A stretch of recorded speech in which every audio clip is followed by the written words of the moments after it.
Perhaps we need some outside universal threat to make us recognize this common bound.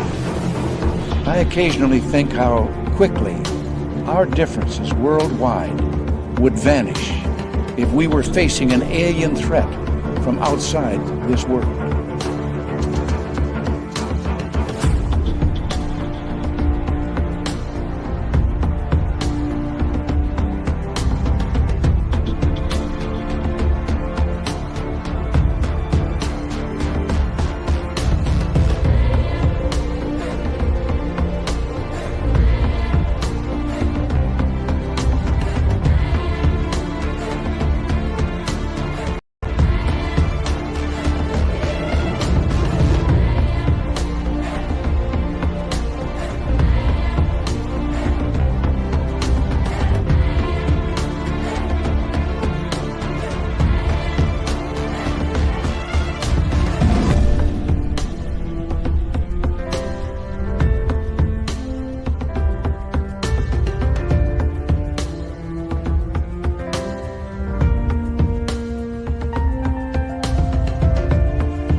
Good evening and welcome to Spaced Out Radio tonight. My name is Dave Scott. This is our final show of 2024. Hard to believe we are already here. And, you know, for the Aussies in the room, please let me know if I make it to New Year's.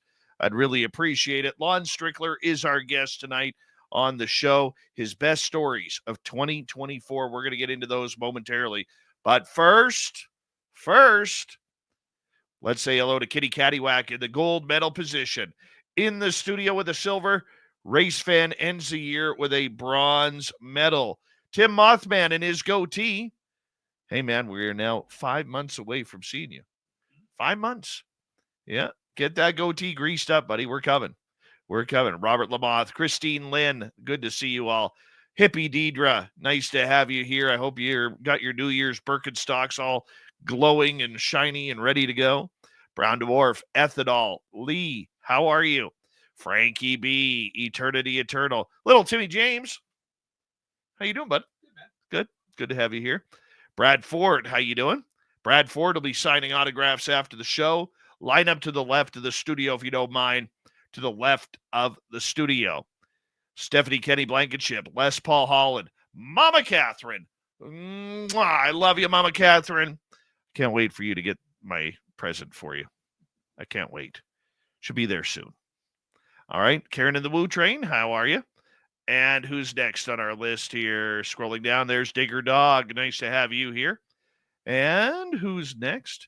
Bar Madison. Hey, Lee, Major Lee, thank you for kicking off the super chat tonight. Really appreciate your love and support of SOR. And number 44 in your program, starting at left wing from Stockholm, Sweden, Lars Jansson.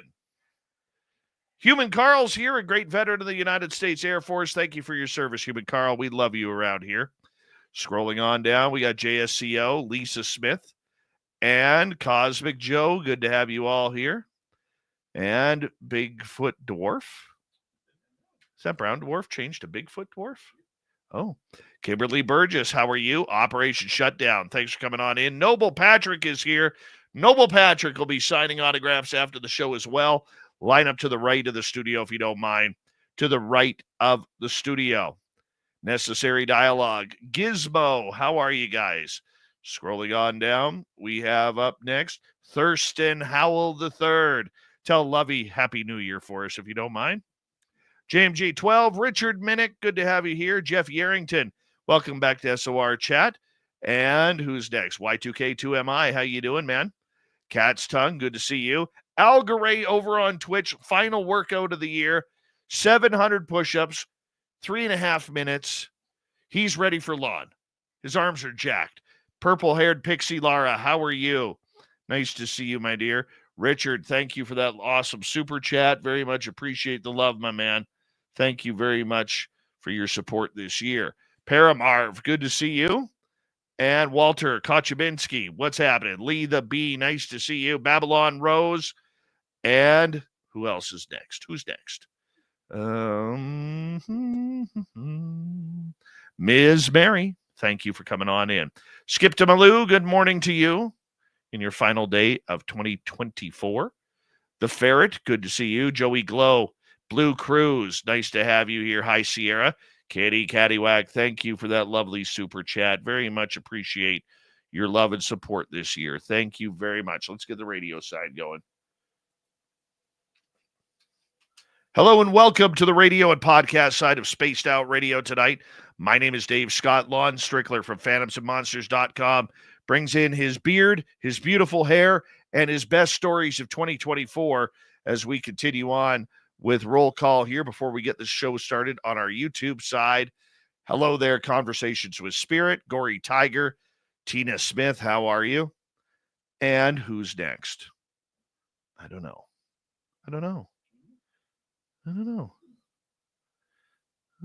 Scrolling on down. I think we're caught up. Don't forget, you can shop at our Spaced Out Radio store. We do not have ugly swag, people, and the super chat is open. Throw those horns up, everybody. Let's rock.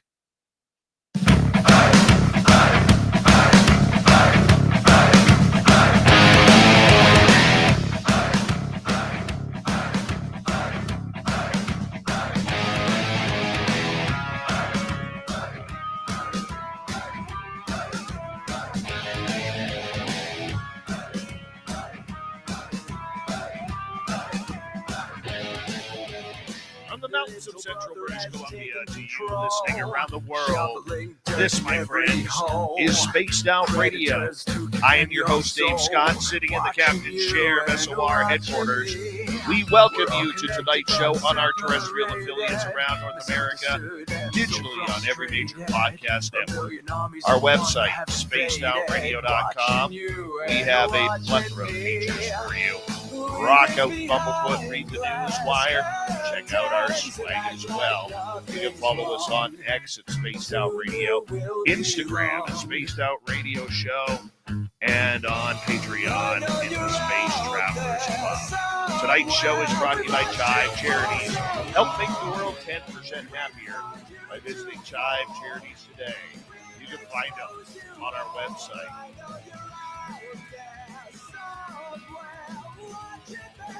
We got a power show of fun tonight. Lon Strickler from phantomsandmonsters.com is here to tell us some really spooky stories. Yeah, we're going to get to him momentarily. Then in hour number 3, we have Swamp Dweller to kick things off. Then little Timmy James, he'll be here for the UFO report. Lon Strickler is the creator and founder, as well as being a Fortean researcher, for phantomsandmonsters.com. Now, the one thing I love about Lon around here is not only does he have a great hair and beard combination, you'll have to look that up on your own if you're listening in Radioland. And Lon is shaking his head like, oh, brother, he did it again. I don't care, Lon. This is my show. I'm allowed to do that. Anyways, Lon to me is one of the best, not only storytellers, but collectors of information, of everything weird and strange. He's got tens of thousands of stories that are right there for you at phantomsandmonsters.com. Everything from Bigfoot to Mothman, ghosts to aliens, and everything more weird and strange that people have had encounters with. Lon has been here for a couple of years now, where he comes on near the end of each month to tell us all the weird, strange things and happenings around the world that are being reported to him, and we absolutely love him around here. And Lon Strickler, thank you so much for being here with us in 2024, and I look forward to you coming back for Strange Days in 2025. How you doing, my friend? I'm doing pretty good. I'm just glad I got in here. You know what? I think I know what happened. You know, I dropped my StreamYard account, and I think it got screwed up when I tried to go into it. That's okay. We have you here. But you got me now. I got in the last minute. You know what? I don't normally do this. Yeah. But because it's New Year's, I want to throw this out. My goal this year, Lon, was to hit 27,000 subscribers on YouTube. I'm 19 away. Well, I'm 19 away. So anybody listening to this show, if you want to make me happy for January 1st, and you have it already, or if you're listening in Radio Land and you want to know, do me the favor. Do me the 2025 favor. Just go hit subscribe. I'm 19 away from 27,000 subscribers, and that would just make me happy. That's a good way to start the year. Good way to start the year. Well, Yes, it is. looking back on 2024, my friend, how was your year? I don't know. I guess it was okay. It could have been busier, but honestly, it was pretty normal. I mean, we had a few decent stories come up, a few head scratchers, but yeah, I was glad that the Chicago Mothman thing got out on Unsolved Mysteries. That was nice. That spurred some interest in it, and we got a few reports out of that. And yeah, so I was happy with that.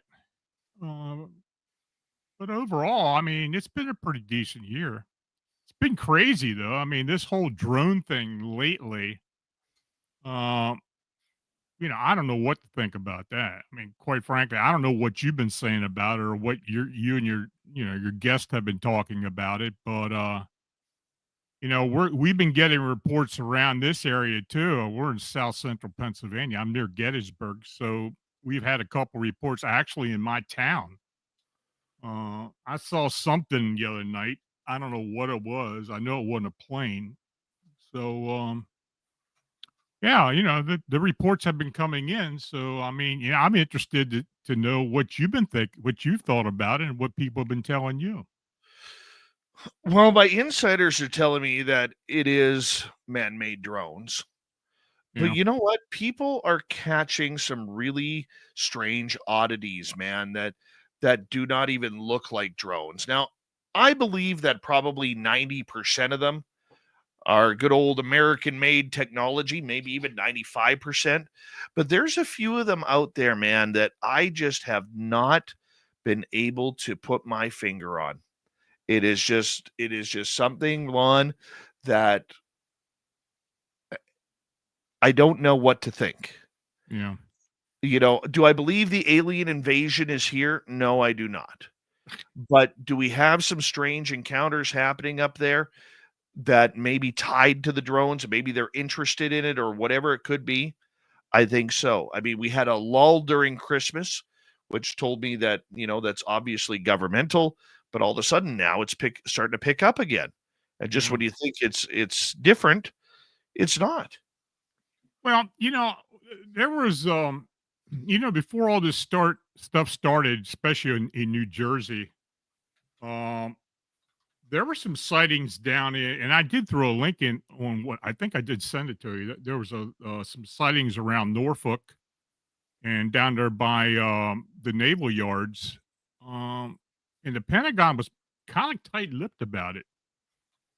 So I don't know what's really been going on. Some of the sightings that people have reported to me are some pretty large, you know, flying vehicles. I mean, I'm talking about like military size. So I don't think there's flying those around, but who knows?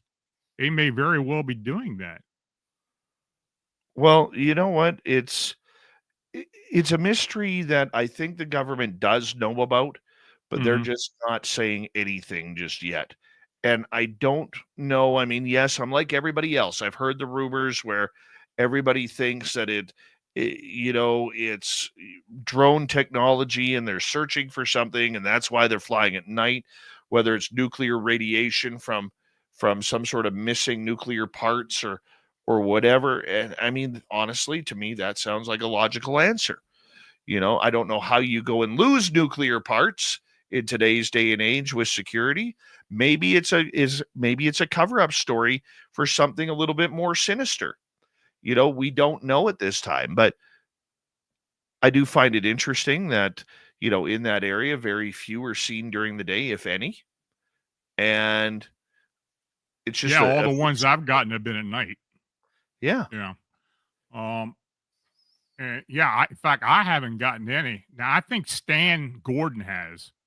He called me a couple weeks ago to ask me to send him what I get, he's on it because he's getting sightings out in Western Pennsylvania.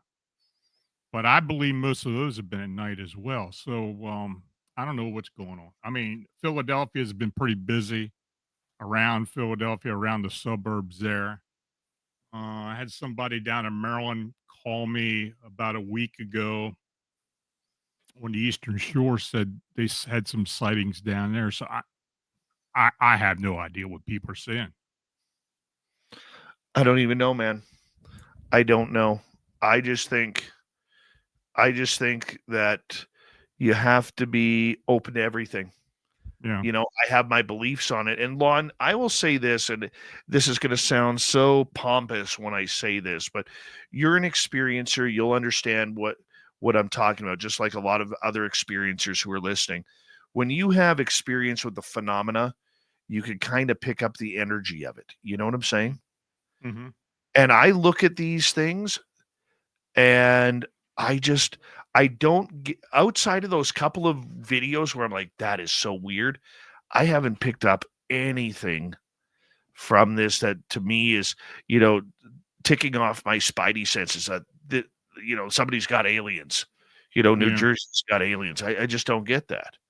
Right. But that's me. I'm not saying that they I'm all. the same. I just don't really sense it being anything otherworldly. You know, yeah, it's a conundrum, but we'll just have to wait and see what shakes out. I mean, if they continue on and if we start getting some more exclusive reports. So yeah, I really don't know. Yeah, Just go we're with the gonna see. flow.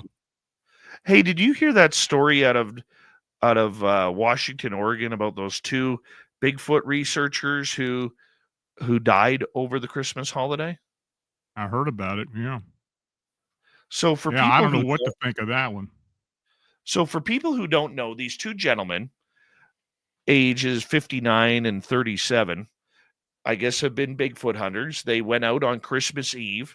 They were supposed to be back when their families didn't see them back by 1 a.m., contacted police who immediately started a search and were able to figure out what park they were in by the I guess looking at the time placement, the timestamps on the cameras going into national parks on the vehicles. They could read the license plates, and that's how they were able to detect their vehicle. And these guys, all of a sudden were heading to their Sasquatch spot and don't come back. They didn't find their bodies for 3 days. And we have no update on what the bodies are or what condition. I mean, they're saying that it looks like nature kind of took its course, and I'm assuming that means maybe hypothermia or something along those lines, and they weren't prepared. But the conspiracy theorists are going to say these were Sasquatch attacks, and you know, and you know how it goes. What's your overall thoughts of this? I don't know. I mean, until we get some type of official forensics from the bodies and it could be just simple overexposure, but who knows? I mean, until they say something or come out with a statement, we're kind of left in the dark. Um, the area they were in seems to be pretty rough. Now, did they get caught in a storm or I don't know. Well, We'll apparently see. it was raining really Yeah. hard up in that area. And what people tend to forget is the Pacific Northwest is a natural rainforest. Yeah. I mean, everybody, when we think rainforest, the first thing we think about is the Amazon in Brazil. And even as a Canadian who lives in the Pacific Northwest, I used to think that too until it was explained to me like, no, man, like this is a natural rainforest, that goes right along the Cascade Mountains. Mhm. So, I mean, I found that very, very interesting. What we need to do is, I think one sign that something else was up is if they don't allow the families to see the bodies. Boy, what's that sound like? That's kind of sounds like the whole Todd Cease thing. You know, th- that case Butch and I had been working on for Yes. years. And in fact, we did get an update on that, but and I'll talk about that tonight. So In your overall opinion, just in the limited knowledge that we have of this subject, what do you think happened to these two gentlemen? It sounds like overexposure to me. They got caught in the weather and, maybe something happened to one of them and the other one stayed with him. And, they just got caught in something, couldn't get out for some reason. But it's awful weird. If they've been up there before and knew the area, it just seems awful strange that they didn't get out of there. Apparently, we have hit our 27,000 subscriber target. Excellent. I'm excited about that. I feel like I need to give a speech here, but I'm not going to. You know, that's awesome. That is awesome. Lon, you have been dealing with this Todd Seas case for a long time now. It was originally brought to our attention by Butch Witkowski, the late great Butch Witkowski, and you had been working with him on it. Before we get too heavily into it, tell us a backstory on this for people who may not know. Well, let me pull everything up here. I'll be right with you on it. This is something that I have known about. This was a case I knew about when it first happened. I was actually living in down in Maryland at the time, and I was at the Phenomenology at Gettysburg for the weekend, and me and Sean and a couple other people were talking about. I hadn't met Butch yet. That was 2013, and when I got home from Phenomenology, I posted something on my blog about I was really going to start taking more interest in this case. Now I knew that Butch had been involved with it, but I really didn't know what extent he had been. So Butch called me. He called me at home one day and wanted to know if he and I wanted to work together. Well, that's how Butch and I got together. And we kind of really started going gung ho with it. And basically what was originally reported was it was this guy by the name of Todd Seas had left his home and had taken his ATV and gone up the trail up to Montour Ridge and was spotting deer. Now this was in August of 2002, and August 4th. It was a Sunday, and it was about 5:30 in the morning, and he had gone up there, and after a while, I suppose he had told his family he was going to be back in a couple hours. Well, it was getting to around noon, and he hadn't showed up. So some of the family went up there to where he normally went, and then by that time they had called the police, and they found the ATV, and no sign of him. So pretty quickly, they got a search party together, and they started looking around, looking for Seas, and they couldn't find him. Make a long story short, they had about 200 people. They even had divers and dogs because they had a pond there, and they had dogs searching for him.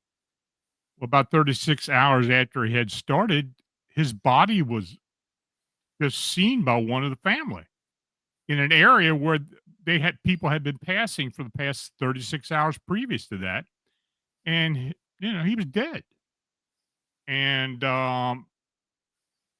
when that happened, the coroner retrieved the body. They took it, and the coroner had a funeral home. He was a funeral director. Took the body to the stay, keep it at the funeral home overnight. Well, the next day, what they did, they drove the body to Easton, Pennsylvania, which from Northumberland County, where this occurred, is like half a state away. And what we found out later, they had done a private autopsy on the body. Butch was able to get the actual autopsy report from the private forensics person who did the autopsy, and basically none of it made any sense. Now, later on there were reports that had been made by witnesses to North Newfork about sightings. And, and quite frankly, we weren't getting, and nobody was getting any real information about what had happened. Well, I tell you what did happen, because on Monday, December 3rd of this year, I received a telephone call from a gentleman. I'm just going to use his initials, GT, who grew up in Winfield, Pennsylvania, which is right there on the ridge area. GT's father was a Methodist pastor, an author, and a biblical scholar and doctorate, and he had just passed away this year. So during the Thanksgiving holiday this year, GT was visiting his mother, and his mother informed him about an incident that his father, JT, had witnessed on Sunday, August 4th, 2022, at approximately 5:30 a.m. Now, his father had usually woke up very early, especially on Sundays, because he was giving, he was giving a sermon that day. And he used to spend a lot of time early on Sunday mornings reflecting on the ridge. I mean, the residence was located at 19 Ridge Road, which was overlooking the Montour Ridge from Winfield. Well, according to GT, his son and his mother, the father observed a massive disc-shaped craft with various colored lights hovering above the power lines on the summit of Montour Ridge, and the sighting lasted for several minutes. Now, GT stated that his father did not believe in the supernatural or in UFOs, and in fact, he had always refused to talk about the unexplained. His father was strictly devout and based his beliefs on his faith and the Bible. Now, after the sighting occurred, JT, his father, had told his wife about the incident. And she stated that he was extremely conflicted and shocked at what he had witnessed. Because of his professional reputation and dedicated work, his father had refused to report the sighting, and because fearing ridicule, he kept silent about the incident for the remainder of his life. Now, currently, the family is going through JT's personal journals, because he recorded a daily journal for the most of his life, and other notes in an attempt to gather more details of his experience. Now, at this point, I'm just waiting for any more updates to come from GT. But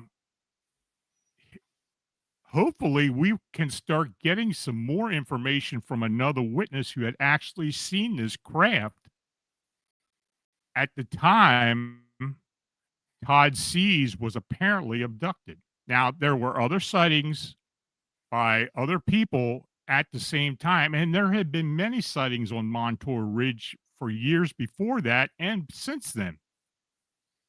It's been an ongoing, though slow and tedious investigation. But hopefully we're going to end up getting some real fact-based information from, hopefully there are notes that he had taken. So I'm just waiting to get any of that. And when it does, I will update everybody. Lon Strickler's Strange Days, his final appearance of 2024. We're going to talk more about Todd Sees when we return, and Lon's best stories of this past year. We'll be right back.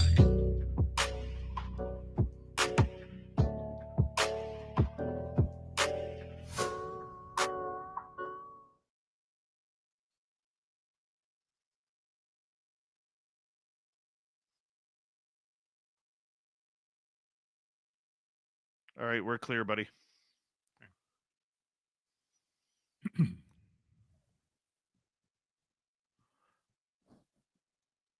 So what's your plans for tomorrow, Lon? Nothing really. I'm just going to do what I normally do. So you're going to the bar, picking up a bunch of hot girls, bringing them back to your place. No, I'm not doing that. I don't know, unless my son has something he has planned for us to do. I don't know if I'm doing anything. Gonna be it was a quiet holiday on Christmas. I got to see some of the family, but yeah, good. my daughter was back home from college, and my granddaughter was back home from college. So yeah, but it's been pretty quiet. But I like quiet holidays. I got to see a lot of football, so I was happy about that. My dad drove up for Christmas Day, Mhm. and I was really proud of my little guy because he was up. He's not so little; he's 11, but he actually waited. He was up at 6:30, and he waited for my dad to get there before he even opened presents. I was so proud of him. I'm like, Bud, I said, Grandpa's on his way. He'd really like us to. This was the night before. I said he'd really like us to wait until he gets here. He's like, for Grandpa, no problem. Not an argument, Dad. How long is Grandpa going to be? And all of this, right? Like his grandpa was coming. Like we were going to wait. So that was really cool. Yeah, it is cool. Yeah. Yeah, I remember those 4:30 in the morning, Christmas morning wake ups. Oh yeah. I don't miss those. Yeah. 5 a.m. last year. Mm. Yeah. Yeah. But how can you get mad at a kid? Oh, Santa's been here. You know? How do you get mad? Go back to bed, you little creep, We're sleeping here. But Santa's been here. Yeah. You can't bitch at the kids. Nope. They waited all year, man. Well, I mean, that's what makes Christmas the kids. I mean, that's the whole deal. I mean, I kind of got two or three different cycles because my daughter, I did, we had Christmas with my daughter. Then when she was 11, my son was born, and then I had him growing up, and he got too old. Then my granddaughter grew up, and so yeah. Yep. Yeah, I think it's great. The only thing I missed, I wish my daughters would have been up here, but my one daughter who's a care aide, she took a Christmas and Christmas Eve or Boxing Day shift where her rate went up to $70 an hour, and she's like, Dad, I can't turn that down. I'm like, no, you can't. No way, man. So she had 2 days of big time pay. I mean, Yeah, absolutely. 50. Oh, I've done that too. I've worked late night shifts on holidays, and it was double time for me. So yeah, absolutely. I am proud to say that I survived another Christmas without being hit up for an Xbox or PS5 or 4. Yeah, I know all about that. Believe me. Oh yeah. The cool part had was my son's highlights this year. We got him a pair of Crocs. Because all his hockey buddies wear Crocs, so he wanted a pair of Crocs. Is that right? So I got him a pair of Crocs and a pair of his first Converse shoes. Well, actually, his second pair. So he had a baby pair. Mm.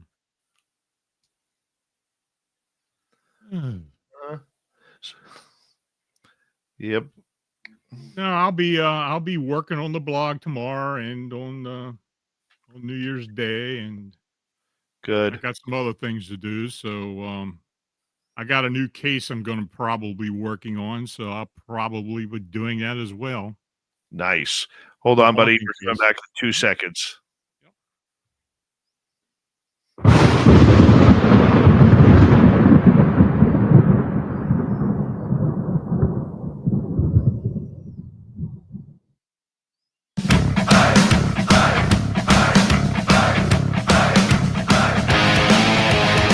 Here we go with the second half hour of Spaced Out Radio tonight. My name is Dave Scott.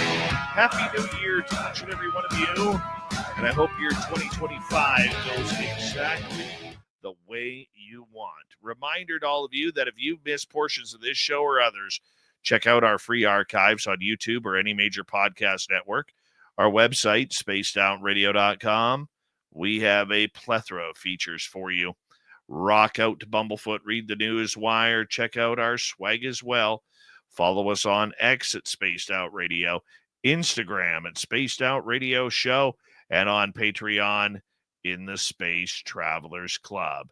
Here we go with Lon Strickler, Strange Days, final appearance of 2024 for our main man, Lon, who tells us everything spooky and cringy right through the year. Right before the break, we were talking about the Todd Seas case, about how there's new information that's come out about that regarding a potential eyewitness. Lon, thank you for coming back. Yep. Glad to be here, Dave. All right. One of the things I remember Butch Witkowski telling me about this case was when Todd C's body was found, the area that it was found was literally an area that the searchers had to walk by in order to go search all around. And yet it was only very close to his ATV, if I recall, maybe 50, 60 feet from it. And they had searched that area multiple times with no body. And all of a sudden one shows up. No, the body wasn't found on the ridge. The body was found about 70 yards from the house. Oh, okay. And this is an area, this is an area that everybody had been going by. And in fact, it was in like a tiny gully. He was wearing boxer shorts and a t-shirt, and his arm, he was laying on his back, and his arm was across his body. And the only thing that was noticeable was a little mark on his temple that looked a little bit like decomp, but I don't know if that was decomp or not. Now, when we did get the autopsy report, the one thing that was very unusual about it was that they had trouble getting a blood sample from him. And in fact, they couldn't even ladle a blood sample out of his torso. The blood sample that they got came from his leg. So the fact that he turned up all of a sudden like that with people around, Butch and I both thought the guy was abducted. I mean, we believe he was abducted, and there's a lot of argument against that. But I look at the evidence myself, and I just believe that he was abducted, and something happened during the abduction that caused his demise. Now, was it intentional? That I don't know. But the fact that there was very little blood in his system seems to indicate to me that something definitely went wrong. I mean, Now, another thing about that was when the body was found, all the searchers were taken to a fire hall, the Tuckahoe Fire Department, actually. Everybody was led into the hall at the fire department. They closed the doors behind them, and from what I and what Butch understood, there were two officials, and that's all. That's how they described them as officials.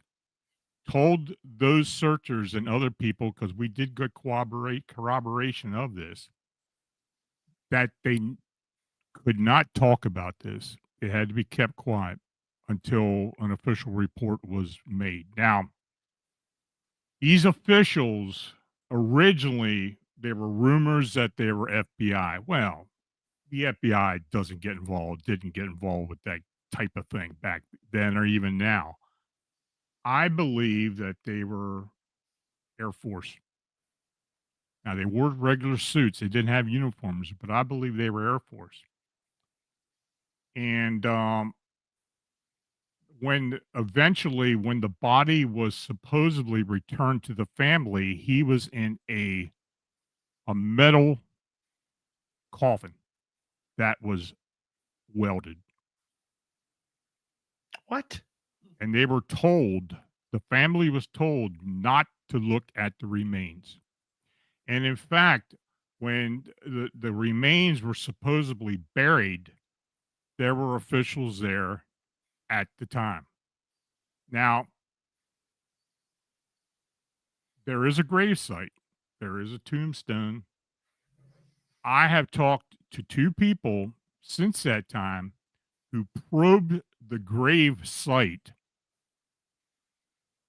and they never hit anything. They never hit a vault. They never hit any metal. They never hit a thing. Now, either the body was buried very deeply, or they just didn't get the body.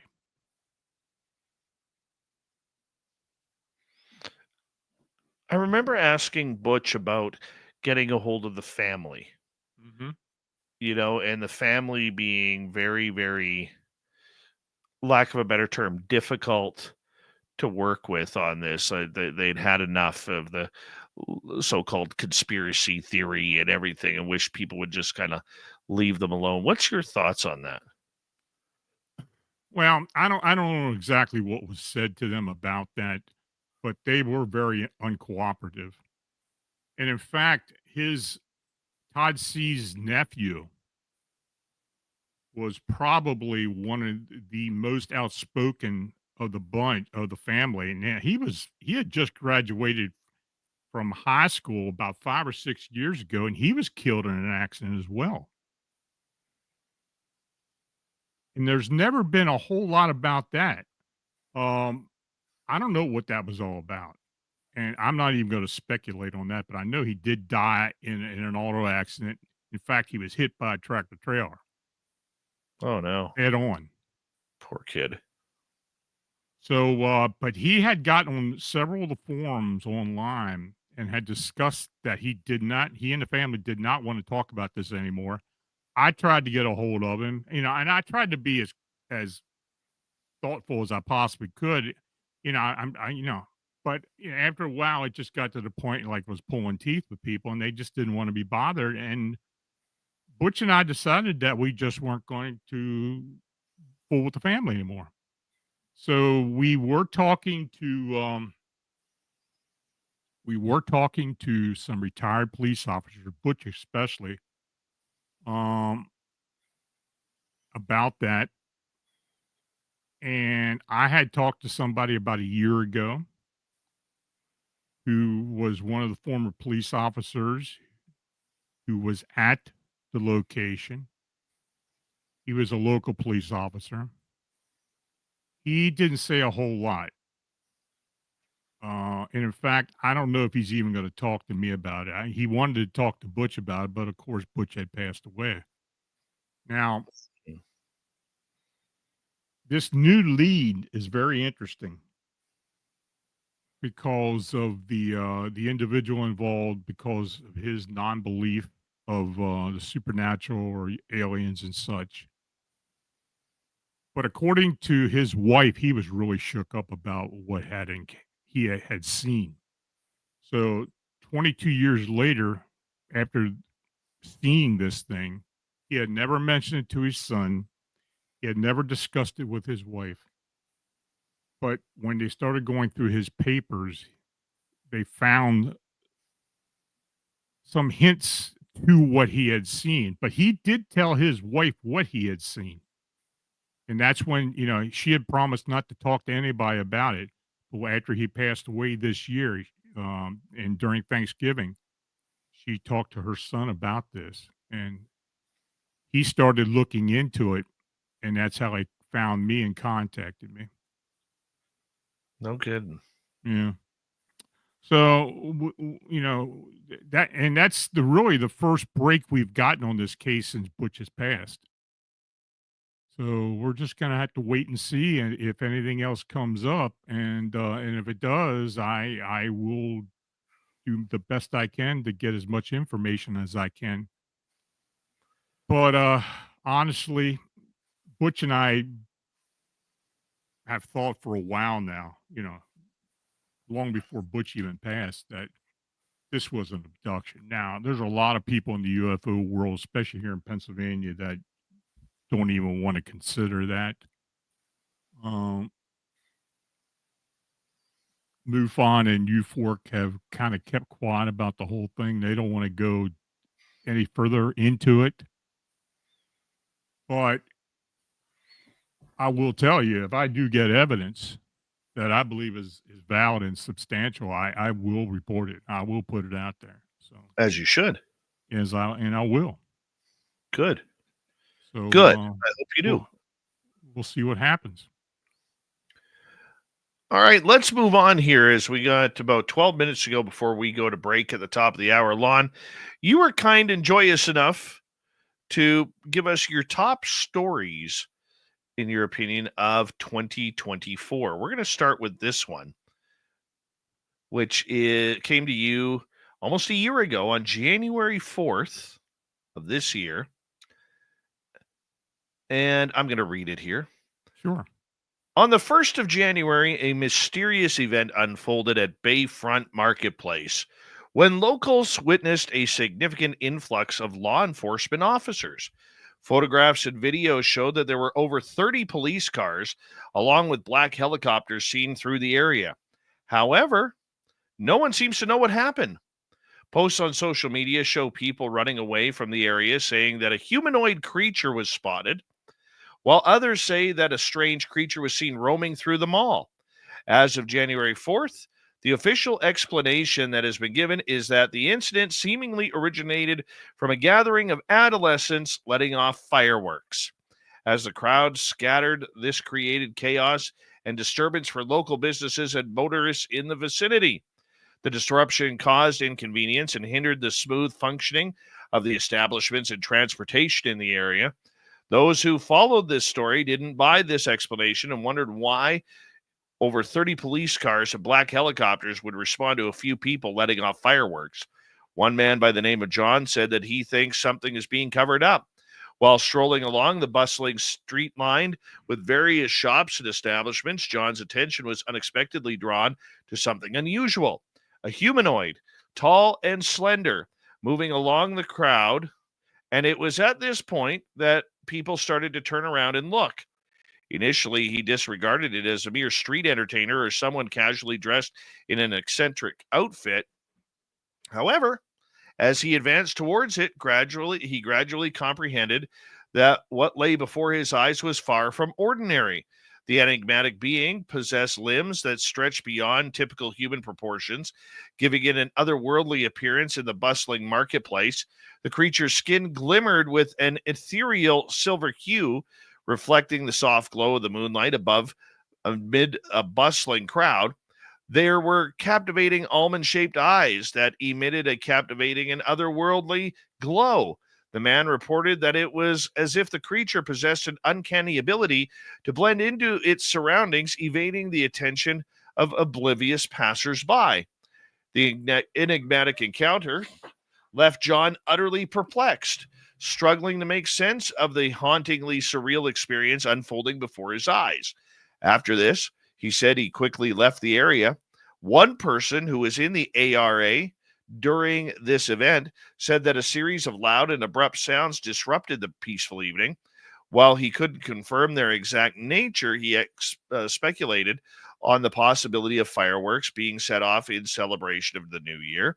Getting the better of him, he ventured outside only to be greeted by a chaotic scene with throngs of people sprinting in all directions.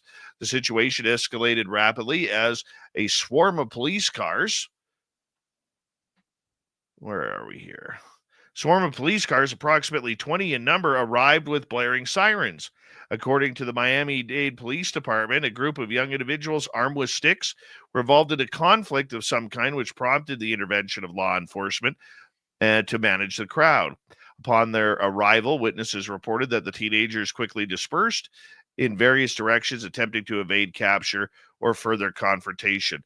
One of the witnesses said the following: "Ever since the incident occurred, I have diligently been monitoring the news, eager to gather any information about what transpired. There were widespread reports of commotion within the crowd and the individuals audibly expressing their concerns and warnings about an unidentified presence. Now we are being told that all of this is attributed to young individuals armed with nothing more than mere sticks.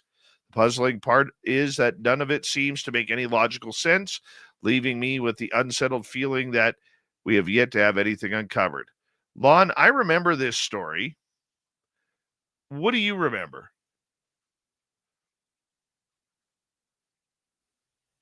Yeah, I looked pretty deeply into this thing as best I could, and first of all, the amount of police presence was ridiculous, quite frankly, for there not to be anything very unusual going on. Now, I um I did a little bit of digging, and I did come up with a few things, and later did an RV, a remote view of this situation. Um, the my readers had been emailing me and texting me for more available information on this Miami Bayfront Marketplace incident. And what I did get eventually, now this was about a week after the initial incident, where the Miami Police Department, through the mainstream media and social media, had attempted to quell any further conjecture regarding the supposed aliens and humanoid sightings that took place at the Bayfront Marketplace on January 1st, 2024. Now, I was told through a fairly reliable source in the Miami television media that a plethora of FOIA requests had been filed with Miami Police Department and Miami-Dade Mayor and County government offices. The requests are directed toward the release of body cam footage and police vehicle cam video recorded during the incident. Now, I was also told that the standard policy of the local government is to comply within days, not weeks, if the FOIA requests are properly submitted. Well, I hadn't heard anything since about any FOIA requests. There hasn't been anything in the media about it. So my colleagues and I conducted an RV of this case on January 14, 2024. Since I was the monitor for this session, we did set the coordinates with the three colleagues, and I monitored the session. Now, coordinate remote view is the process by which persons are capable of perceiving information concerning a site remote from them in location or time. We systematically executed 5 phases to perceive the target and gather as much information as possible. The viewers were physically located in California, British Columbia, and New York. My location was in Pennsylvania. It was conducted online, and in phase 1, the coordinates were set, and we went through using an ideogram, a graphic symbol that represents an idea or concept, was developed. The target was narrowed down to a subject by probing the ideogram descriptors, a function of describing the target. They were used to determine the specifics of the target. Several attempts with this same target coordinates were made in order to get an average assessment. Now, in phase 2, target vignette was narrowed by probing for sounds, textures, temperature, colors, luminescence, contrast, and smells. Now, through this information, I was able to focus on any verticals, horizontals, diagonals, topography, mass, and energetics, as well as my overall feeling of the target. In this instance, it was the Miami's Bayfront marketplace. Now, in phase 3, the 3 viewers made rough sketches or drawings of their perceptions. And in stage 4, they went into a deeper perception of the target. This included sense, magnitudes, emotions, physical, subspace, and concepts. Now, there were other specifics used, but at this point, there were no other systematic procedure because the observations were starting to come together into a primary deduction. And in phase 5, my colleagues were instructed to draw a vertical line and then to retrace the line from top to bottom, creating a timeline.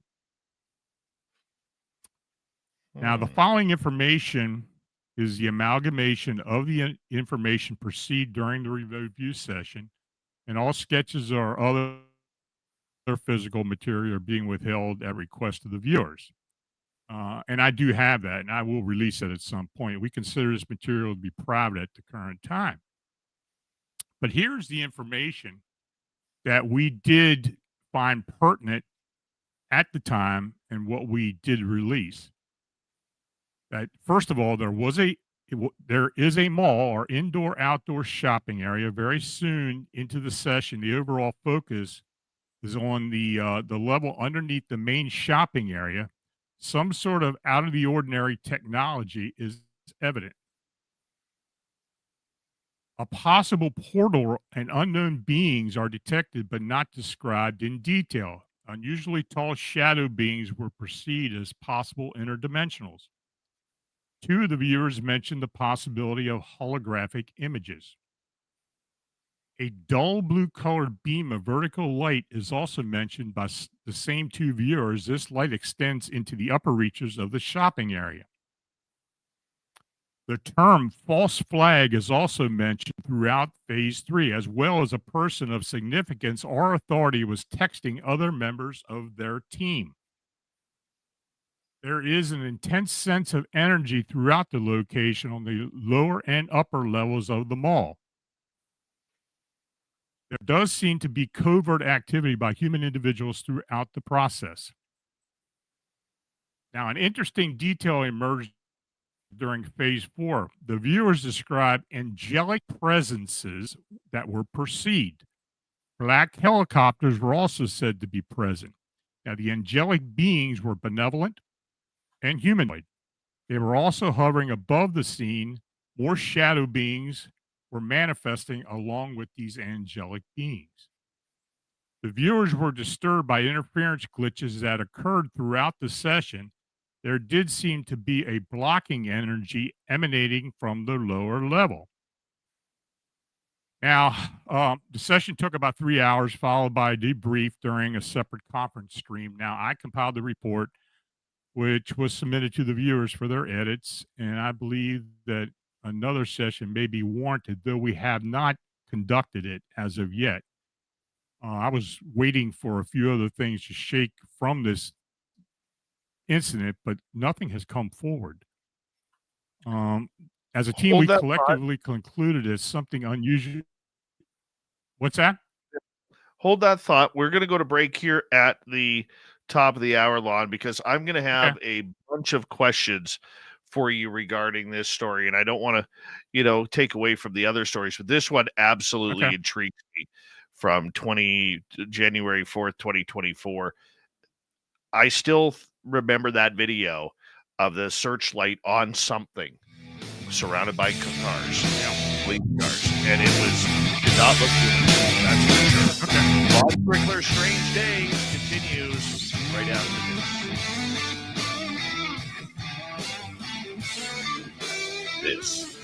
Spaced Out Radio with host Dave Scott.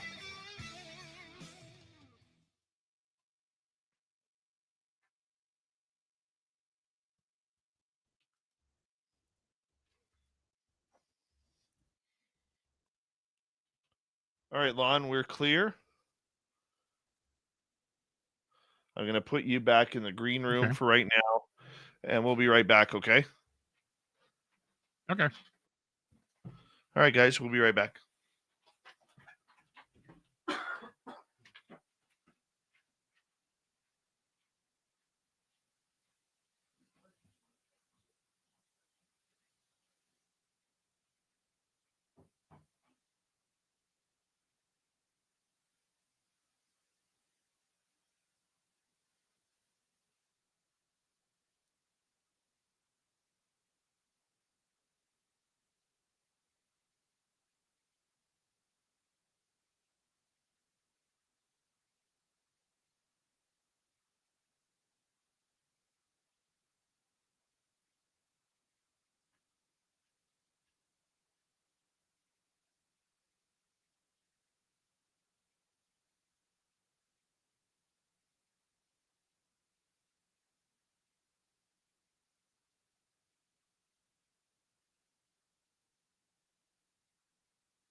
Right. All right, let's bring Lon back. Hi, Sensational Shelley. How are you? Happy New Year.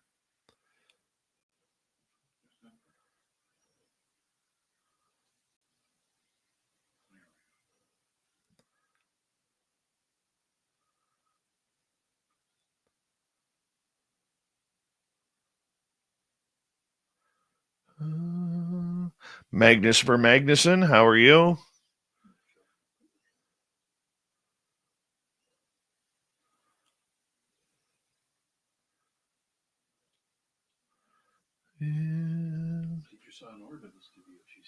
Oh, cool.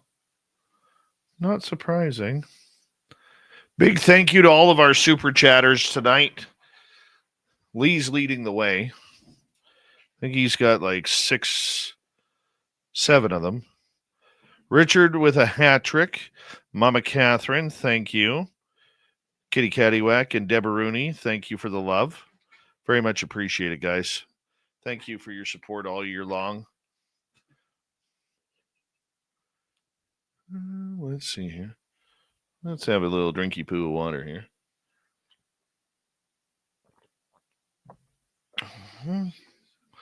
It occurred by a caution sign. Oh, that's not surprising, to be blunt. Dave Tiger Williams, how you doing?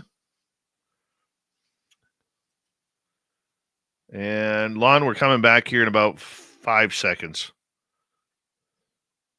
Okay.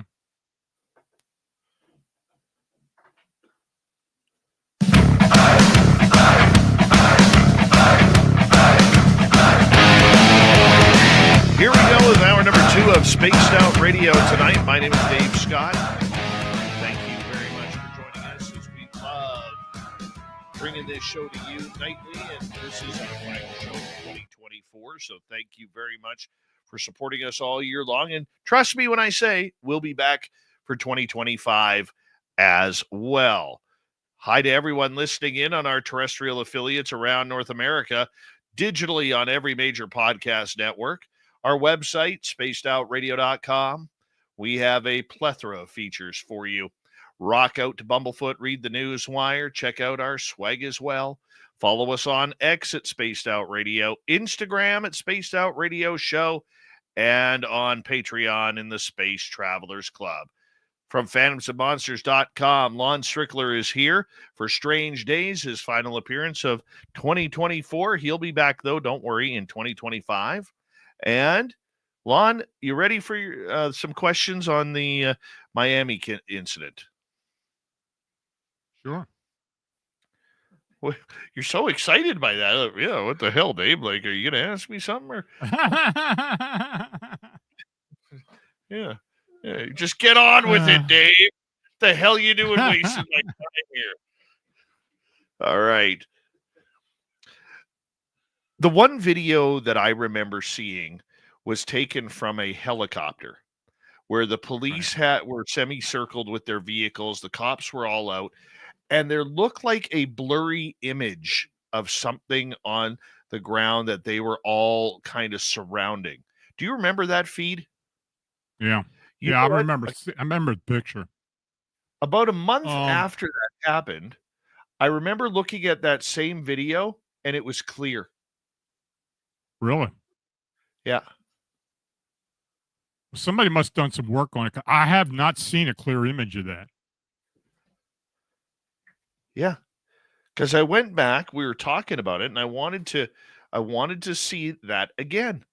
And yet there was that blurry image that I recall in the center of it all. And that had never been debunked. No.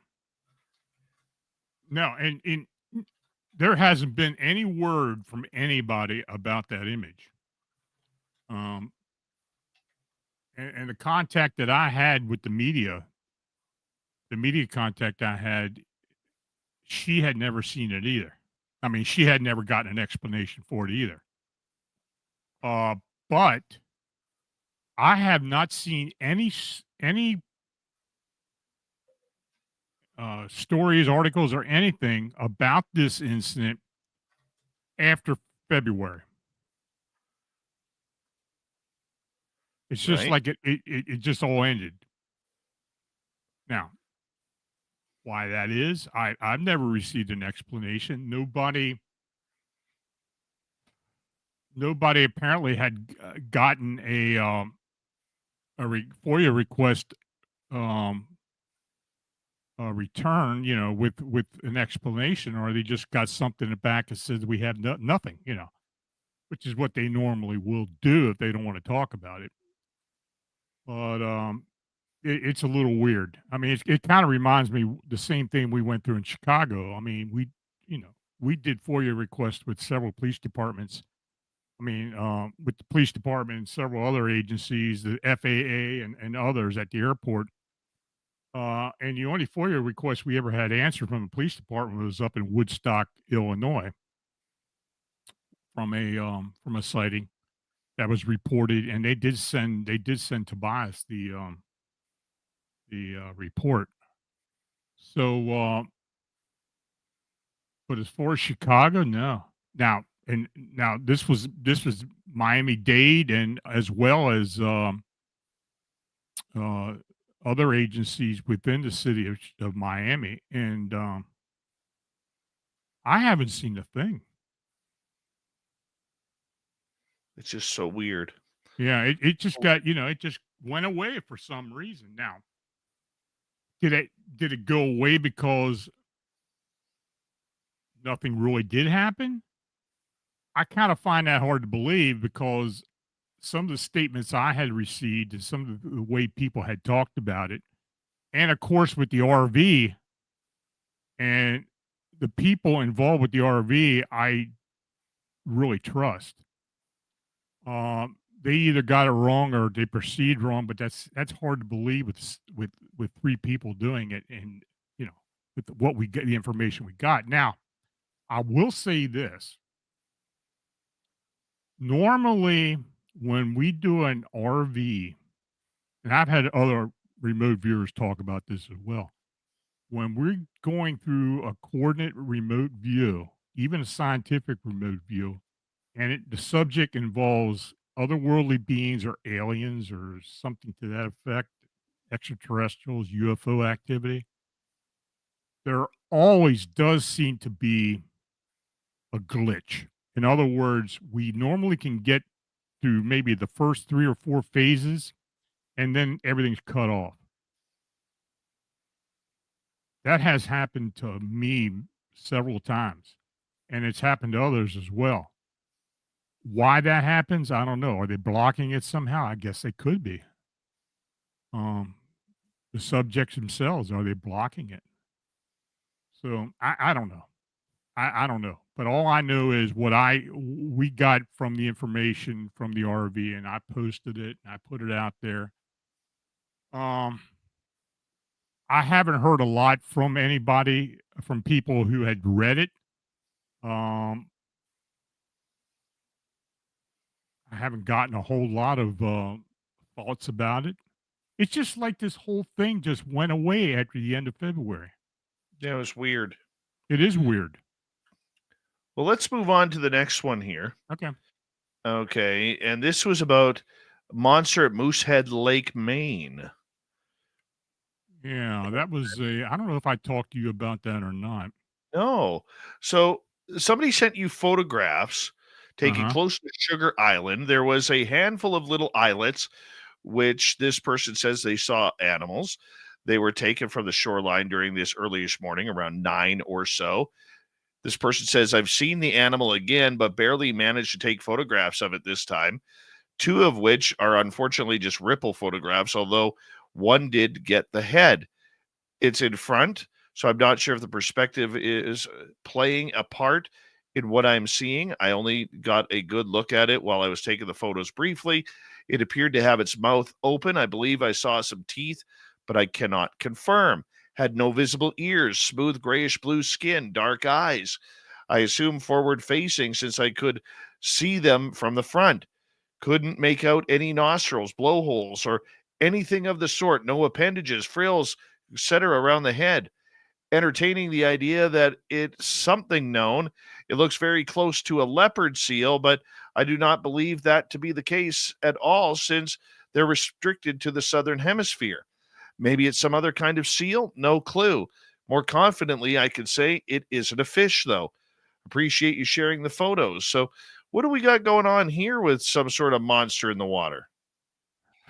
Yeah, that was unusual. I don't know what this woman saw. She did follow it up with some more photographs with the other link I sent you. She did come back later and said, "I'm currently on vacation." She still was on vacation in northern Maine at some family's houses near Moosehead Lake, and it wasn't anywhere near the ocean or anything. This was at least 150 miles away from any seawater. So she had caught some more sightings. I think she said grayish blue with no real identifiable traits. Skin looked smooth, had some lighter stripes, at least two of them right next to each other. That surfacing was really short and then it disappeared. So I don't know what she saw. Now, the one photo in that second link I sent you, it almost looks like a shark, but I have talked to people who are familiar with, you know, the life, aquatic life in that area and that around that lake and that part, and they keep telling me, well, it looks like it came from seawater. Well, it wasn't. It was in this lake, and this lake wasn't even close to the ocean or even the St. Lawrence Seaway or anything. So I don't know what they saw. But Moosehead Lake is located in west central Maine. It's a landlocked body of water. It's approximately 120 miles southeast of the St. Lawrence Seaway and 125 miles northwest of the Atlantic Ocean. There are no rivers or other waterways connecting the lake to ocean sources. Now, the known fish species in the lake consist of landlocked salmon, lake trout, brook trout, round whitefish, rainbow smelt, smallmouth bass, white perch, yellow perch, long-nosed suckers, white suckers, bullheads, and cusk. Now, there had been rumors of a Wendigo haunting at the lake traditionally, but as far as lake monsters, she couldn't find any references, and she talked to several of the locals, and nobody knew of anything like that. And when she showed them the photographs, they were stumped. They have no idea what this was. My goodness. That is. Yep. So we've got this is a lake creature of some type, and it's huge. You can see the photograph. It's got size to it. And it almost looks like a shark, but it's just different. Do you think it's something can explain to me what it? Do you think it's something that What's can that? be explained, or do you think that this is something supernatural? I don't know. There's all kinds of theories about these lake creatures. Maybe there's some type of interdimensional portal or something in some of these lakes where these things can move through, or there's a time slip of somehow from the past that these things just show up. I don't know. I don't know what to think about this one. This one has stumped me from the very beginning, and I still have no explanation what this was. Yeah, that's not cool. That's not cool at all. Not cool at all. My goodness. All right, well, let's go to another one here. Small Pittsburgh suburb of Allison Park, Pennsylvania, once again experiencing unknown humanoid sightings. You've been reporting on this since 2018. Mhm. I don't know what it is. I lived in the same house for the last 18 years, and it's only gotten worse. I live in an old coal mining town, Allison Park. I know my house is haunted, but I believe that's to be beside the point. Something is stalking my family. The first encounter I had was in the early 2010s. I heard my name being called repeatedly from far away, and it sounded like my friend. Started walking towards home and turned because I felt like I was being watched. I saw a dark humanoid figure that was at least 7 to 8 feet tall. I ran home. Things were fairly quiet as far as I can remember up until the last few years. Recently, things have been amping up, though. It started as rustling in the woods and the feeling of being watched. Next came the deer, so many deer. There was one I recall seeing multiple times in the same spot for a few days on my way home that just didn't look right. The recent encounters have left me researching what to do. 2 nights ago, my mom saw a pale white face with glowing eyes pressed up against the front door. She said she froze in fear and didn't know what to do. Tonight, I got home after dark and walked towards my house. Seconds after I locked my car, I heard a blood-curdling scream coming from the train tracks, followed by a very calm voice yelling, "Help me," very loudly. I froze in fear for a solid 15 seconds just listening. I slowly walked up my porch steps and just listening to two different voices screaming, one frantic and screeching while the other was calm and just called out to help me. I yelled in the front door for my mom because the frantic voice sounded vaguely like my youngest sister, but I thought she was just messing around. When she came outside, it grew quiet and the frantic voice had stopped. We heard "help me" one or two more times faintly, then nothing. My sister was at a friend's house and it wasn't her. We went to pick up dinner and there was more deer everywhere. Now, this isn't uncommon for Pennsylvania to see a ton of deer, but like I said before, these ones were weird. They just stared right at you and didn't run from the car, even if they were in the middle of the road. Someone please tell me what's going on. What do you think of this, Lon?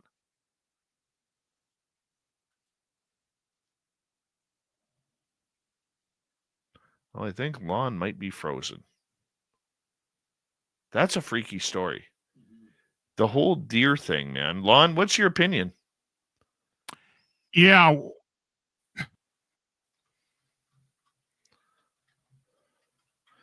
All right, Lon's signal just got cut there. So, no, it's not aliens or the ghosts or anything. Although Can you hear me now? Yeah, we got you now, Lon. Was it aliens? Did he get abducted there for about 2 seconds? Okay. No, I don't think so. We had a sighting in 2018 at the home of one of my readers. She lived in Allison Park. Now, Allison Park's like 10 miles just outside of Pittsburgh. I gave Stan Gordon these reports. He looked into it. He didn't know what people were seeing. Then when this new incident happened this year, I sent him that. He has no idea what was going on, what people are seeing. I did a little digging. I found a small report from 2017, very near Allison Park, of something very similar. But this being, for the most part, is dark in color. It's humanoid. It's about 7 or 8 foot tall, and it's got very bright yellow eyes. Now, the sighting in 2018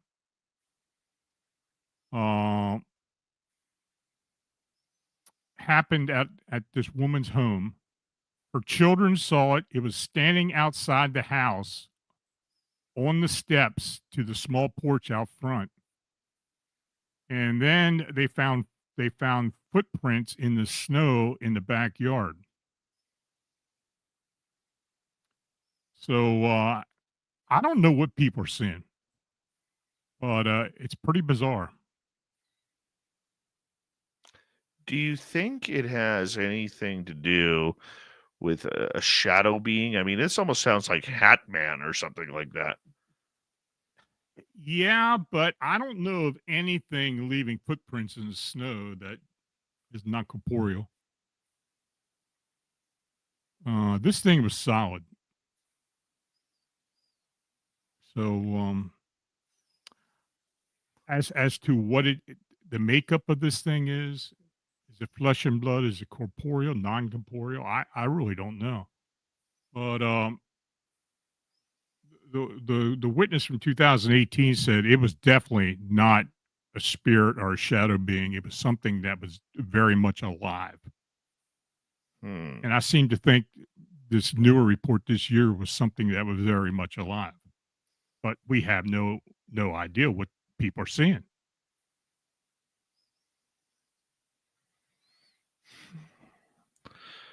And we're sure it's not a person in a costume. No, it's not. Nope. Very weird. Very, very weird. Let me get to another Pennsylvania, one. man. Oh, very true. I'm not denying that whatsoever here. 4 minutes to go here. We talked about the Todd Seas case, so we're going to skip that one. But what's this one? Oh, that's the same one I just clicked. I'm trying to go in order here, and apparently my fingers are not working very well. All right, here's one for you. As a result of airing the Mothman Revisited episode, season 4 of Unsolved Mysteries, the producers collected reports from viewers. Yeah, and they passed them on to you. OMG, I have seen Mothman 7 times. I live in the 5100 block of North Kenmore Avenue on an upper floor, and my bedroom window looks over a big black building on Lake Michigan.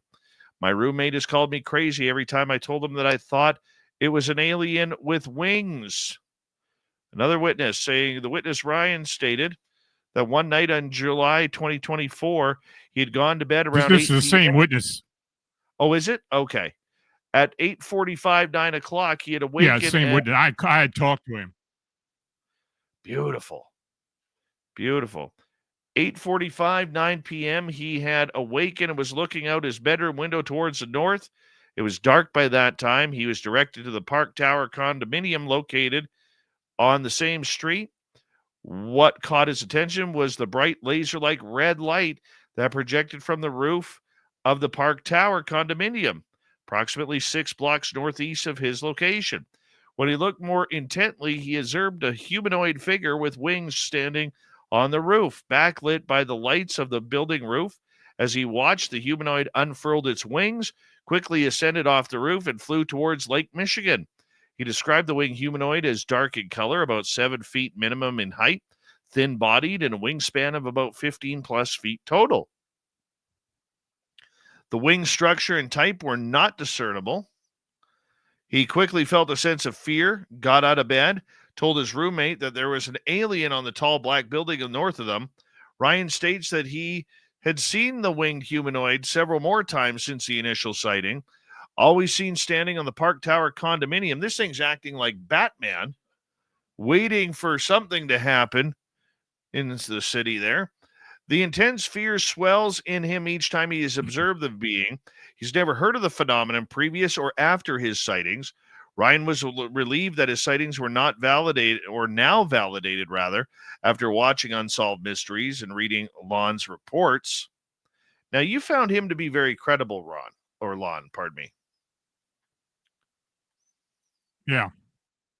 Yeah. Yeah, he was freaking out while I was talking to him. And Tobias looked into it. There is a question about how many times he actually did see it. But I believe he saw it at least 3 times. Now, I don't know how many times he saw it. But this is not unusual. I mean, when you take this case and other sightings in the city in particular on buildings of this being. Now, you know, we got some pretty interesting response from people after the Unsolved Mystery episode was aired. And we're still trying to work through it. I'm still trying to get more sighting reports and witnesses to come forward so I can talk to them. Now, I do have their statements that were sent to Unsolved Mysteries, but many of them I have not talked to because they haven't gotten back to me. And I will be retracing that and trying to get a hold of these people. But honestly, we did receive about 130 total reports. Not all Chicago, but of winged humanoids. Hold that thought. We're going to go to break. We'll be back with Lon.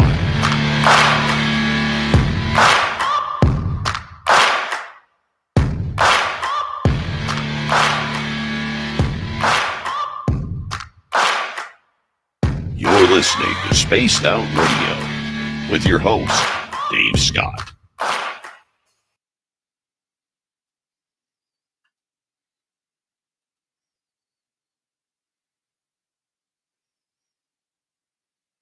All right, Lon, we're clear. Okay.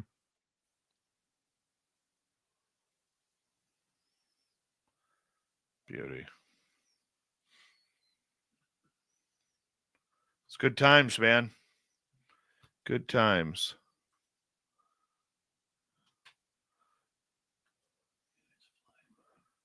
It is flying on by.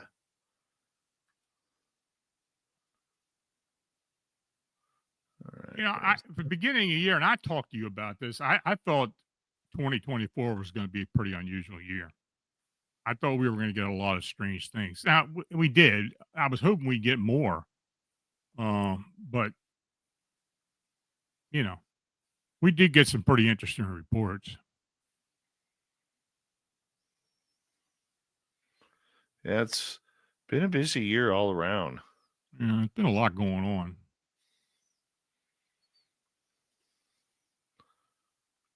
This year flew by. My God, it's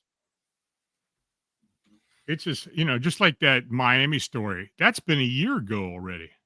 That's hard to believe.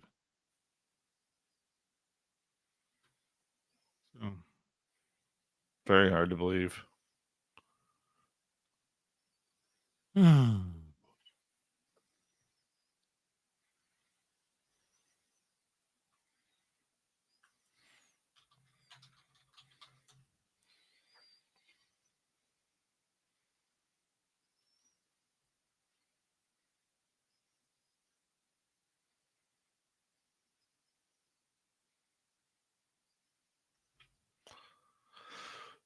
It's all good times, my man.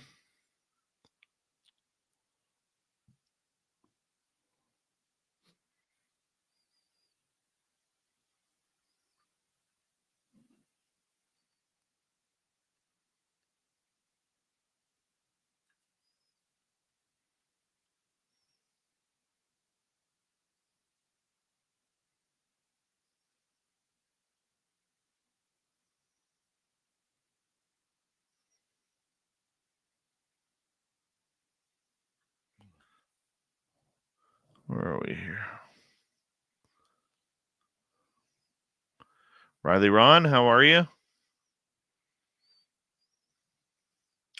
I was talking with this First Nations gentleman, Lon, yesterday.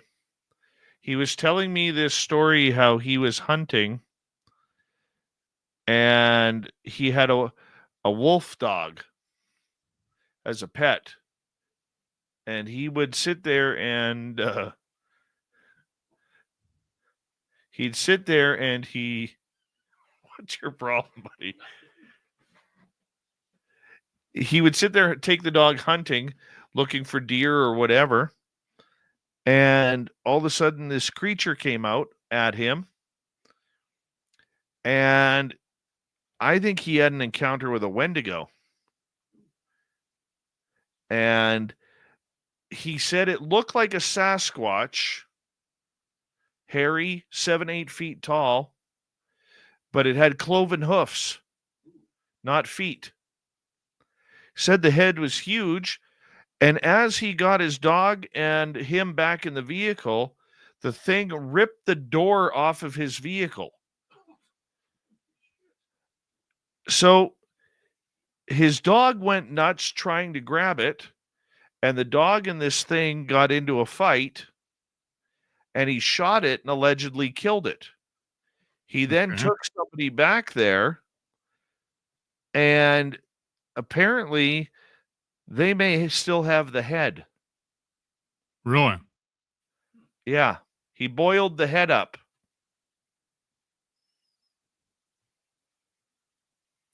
Hey, GTO Dave, how are you?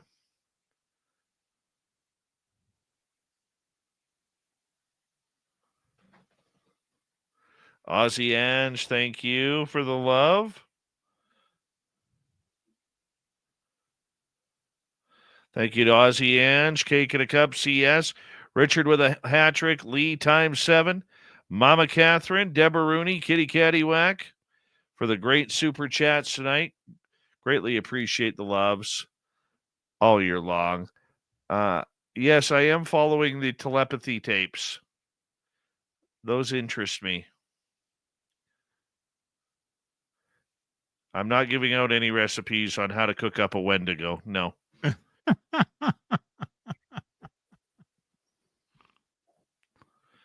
All right, Lon, we got about 25 seconds. Okay. That gentleman's going to try and track down the guy who may still have the head. Yeah, I'd like to see it. Me too.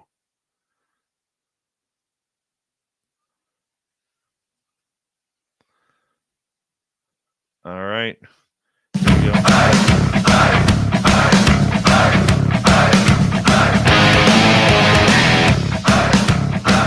Here we go with the second half of Spaced Out Radio tonight. We have Lon Strickler until the top of the hour. My name is Dave Scott. Very much appreciate you tuning us on in wherever you are on this beautiful planet we call Earth as we get ever closer to 2025. Reminder to all of you that if you missed portions of this show or others, you can always check out our free archives on YouTube or any major podcast network. Our website, spacedoutradio.com, we have a plethora of features for you. Rock out to Bumblefoot, read the news wire, check out our swag as well. Follow us on X at Spaced Out Radio, Instagram at Spaced Out Radio Show, and on Patreon in the Space Travelers Club. Here's our good friend Lon Strickler from phantomsandmonsters.com. We have him till the top of the hour. Lon, thank you so much for being here, and Happy New Year to you, my friend. Same to you and everyone else. Okay, let's get to another great story, your best of 2024. And what would it be without a little bit of dronage? Yes, drones of unknown origin have been spotted flying all over military bases in Virginia and Nevada in the past year, including secret bases for Navy Elite SEAL Team 6 commando units at the Naval Station Norfolk. The world's largest naval port. Federal laws, however, prohibit the military from shooting down the drones due to the potential risks of troops and civilians. Jamming their signals was also ruled out in high-level White House meetings over concerns that it could interfere with 911 systems, Wi-Fi networks, and many, many more. What do you think the drones are?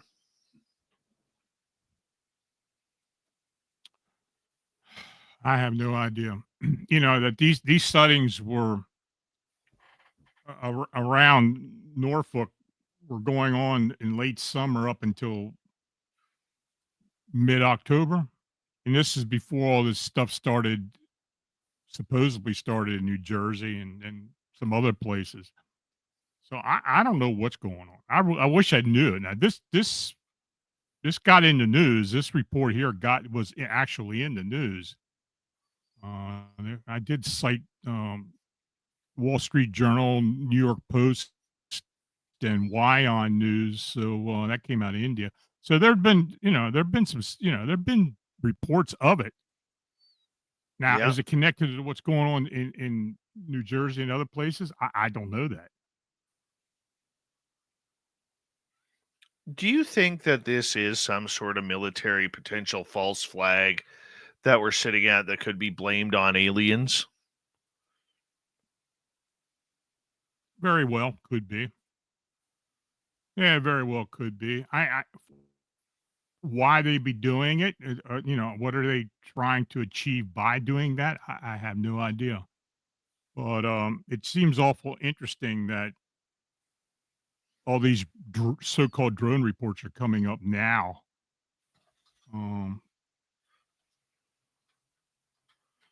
Well, I think it's a trend too. I mean, don't forget, over the last couple months now, there's been Beginning of the a show. I mean, I wanted to get your take on it because I have no yeah. idea But what people are seeing. well, but we also have to include in that the copycats, because the copycats, they love the idea that they can get 100,000 or 1,000,000 clicks on a video, whether it's on TikTok or YouTube or Instagram or what have you. And Sure. you get 1,000,000 views combined with your subscribership. That's a lot of money off of one video, man, to go viral like that. And then you hit the Yeah. algorithm, so your next video is going to pretty much do the exact same.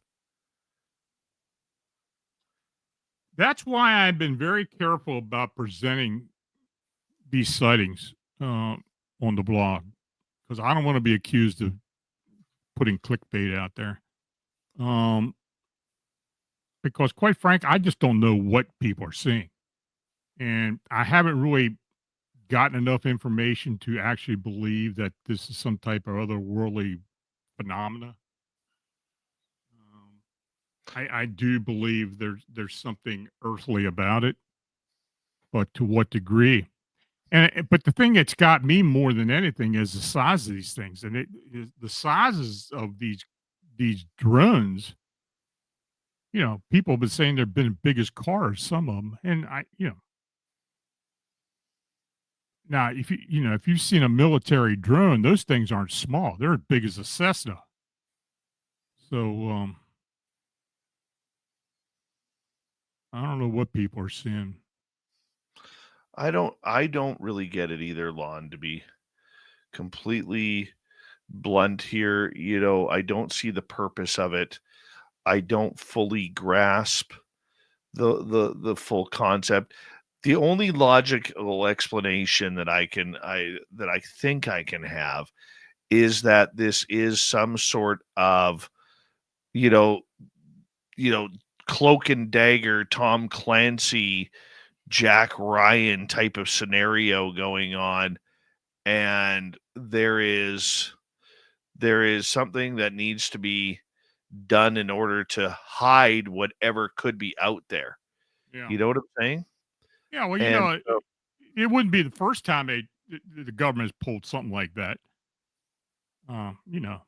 Project Blue Book, for the most part, was something very similar to that. They were just trying to. They were trying to tried to dispel the sightings and rumors of alien craft and stuff, and I don't think they did a very good job of it, but some of those reports out of Blue Book were fairly interesting.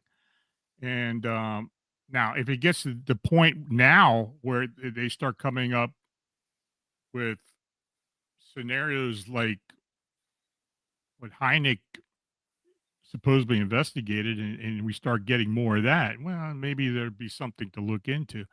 Quite frankly, what we're getting now are just hearsay sightings, and occasionally we get a photograph or a video, but they're always at night, and we're seeing lights, and we aren't seeing any real definition of these things. So, yeah, I mean, it could very well just be Earth based. how many of these do you think are misconstrued, from helicopters to airplanes to military craft or whatever it may be? A lot, a lot. Yeah. That's just my opinion, but I think it's a lot. That's why I haven't really taken this whole drone thing very seriously. Now, you know, UFOs aren't really my bag for one thing, and I let others that are interested in that kind of look into it. But it is interesting, and I mean, it almost reached to the point of mass hysteria there for a bit. Now, I don't know if it's died off since then, but every once in a while we're still getting something or getting the news that somebody saw something. So I don't know. Is it any more than what we normally get from UFO sightings? I have no idea. All right. April 30th this year, bat-winged humanoid encounter in Kane County, Illinois. Yeah, we've talked about this before. On April 29th, a huge bat-winged humanoid was encountered by the witness. The same witness had 2 previous experiences with the same creature in 2023. The 3 incidents were within a 20-mile radius. Person writes you, "Hi there. First off, thank you for responding so quickly. It's been a rough day, and honestly, I don't know what to make of it. My name is Matt. I'm fairly skeptical and usually think there's a logical explanation, but I cannot find one for my experiences. Started about a year ago. in Hinckley, Illinois. I could give you the exact locations if you'd like, but it's all in the same. I'd say a 20-mile radius. I drive a truck for a living, and you see some strange things on the road, but that night was something extraordinary. At around 1:30 in the morning, a large branch fell from a tree and caught my attention. When I looked up, I saw it. It was huge, humanoid covered looking in mouse brown fur. It had clawed feet and webbing between its legs, and bat-like wings with semi-separated arms from the wings, or maybe it was just close together. It had an elongated face. It swooped down in front of my truck and was gone. I thought, well, that could have been a crane or a large bird or anything other than what I saw. The second time I saw it was a few miles away, about a month later, around the same time at night on Route 39. It looked exactly the same, but now I could tell the height. When it flew across the road, its feet could touch the fog line on the right and the middle lane, about 10 feet. So it's 10 feet tall at least. Again, I try to justify it by any means necessary. Maybe it was a bird that was closer than what I thought. Maybe it was a bag flowing across the road. Literally anything but that. But again, the wings and body were well defined. I let it go thinking, nah, could be that. I'm missing something here. It's just not that. And what happened today? This is April 29, 2024. I can't ignore or deny something is going on. I'm a big boy, right? Like I'm a father and husband. I'm 6'4" and weigh 300 pounds. This is a big dude. I don't get scared easily. Well, I'm terrified. Mm-hmm. I'm honest to God shaken to my core. It's uncomfortable, and I hate this. I don't want this to be real, but here goes. When I was going to work today up McGurr Road near Caneville, Illinois, there is a small bridge that goes over a creek. When my front tires crossed over, something either came from under the bridge or swooped from my right side, and it must have hit my bumper.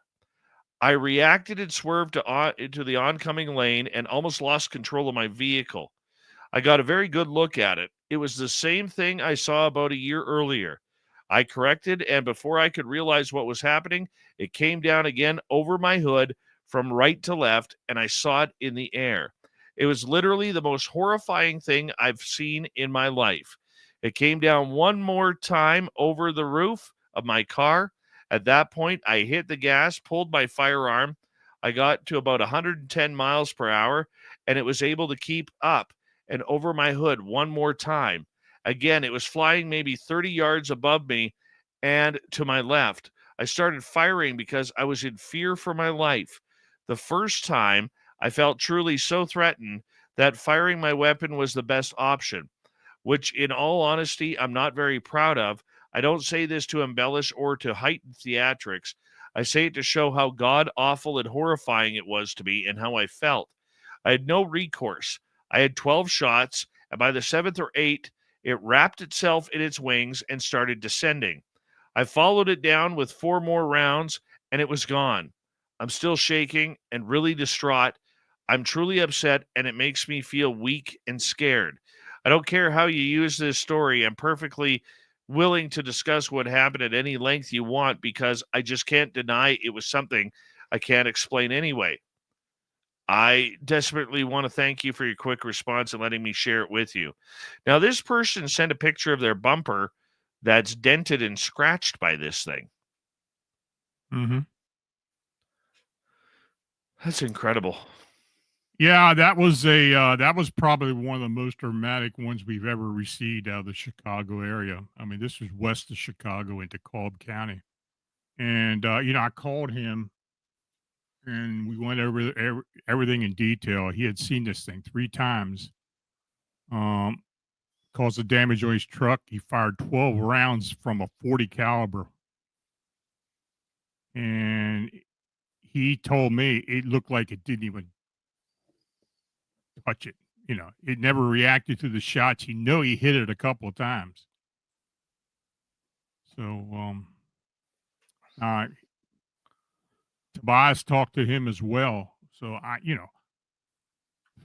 don't know what but this is probably one of the most dramatic encounters of these winged humanoids, especially in the Chicago area that we've received. So, yeah, and it keeps on going. This was, maybe not as much. We're not getting as much as we used to, but we're still getting sightings, and I Do have you no believe, doubt it's going to continue. do you believe this was a Mothman sighting? I do. From his description, it sounds just like what other people have been seeing. The wrapping of the wings, I felt really interested when I read that. Yeah, Like it was almost trying to do something to cloak itself or to shield itself. shield itself from the bullets. Yeah, that's what it seemed to me. That's the first impression I got when I talked to him. And that's when I asked him, I said, "What do you think you hit it?" He said, "I know I hit it, but it didn't react at all. All it did was wrap itself up." And we've had other witnesses who mentioned that they have seen this creature, these creatures wrap themselves up in their wings. Now, is this is some type of protection? Are the wings able to sustain a gunfire? I have no idea. But yeah, this was one of the more interesting sightings that we have received. I wish we'd have had this. I wish we'd have had this when we did the filming of the Unsolved Mysteries episode, because this guy would have gone on, and that would have been a great incident to put on that show. I find it absolutely dumbfounded. I mean, you could feel the fear in this gentleman's words. Well, you should have heard him when he was talking to me. He was freaking out. He had no idea about the sightings in Chicago or the Chicagoland area. He had no recollection, nothing. He had no idea that it was going on. And the only reason he got a hold of me is that he finally started looking and trying to research after the third time, and that's when my name came up, and that's when he got a hold of me. The one thing that I always take from these type of stories is the personal reaction to them. Yeah, Okay, and this guy, you could tell he's emotional. You could tell that he's scared, that he's probably getting sleepless nights, worried about whatever this thing is. I mean, I feel for him because us in this field, we always think we're prepared because we're looking for this. We're hmm trying to get that reaction, but for somebody out there who is trying their best to in order to make sense of this, when you're a logical person and you have something illogical happen, it's very difficult to try and make 2 plus 2 equal 4, my friend. yeah. Oh, I agree. I agree.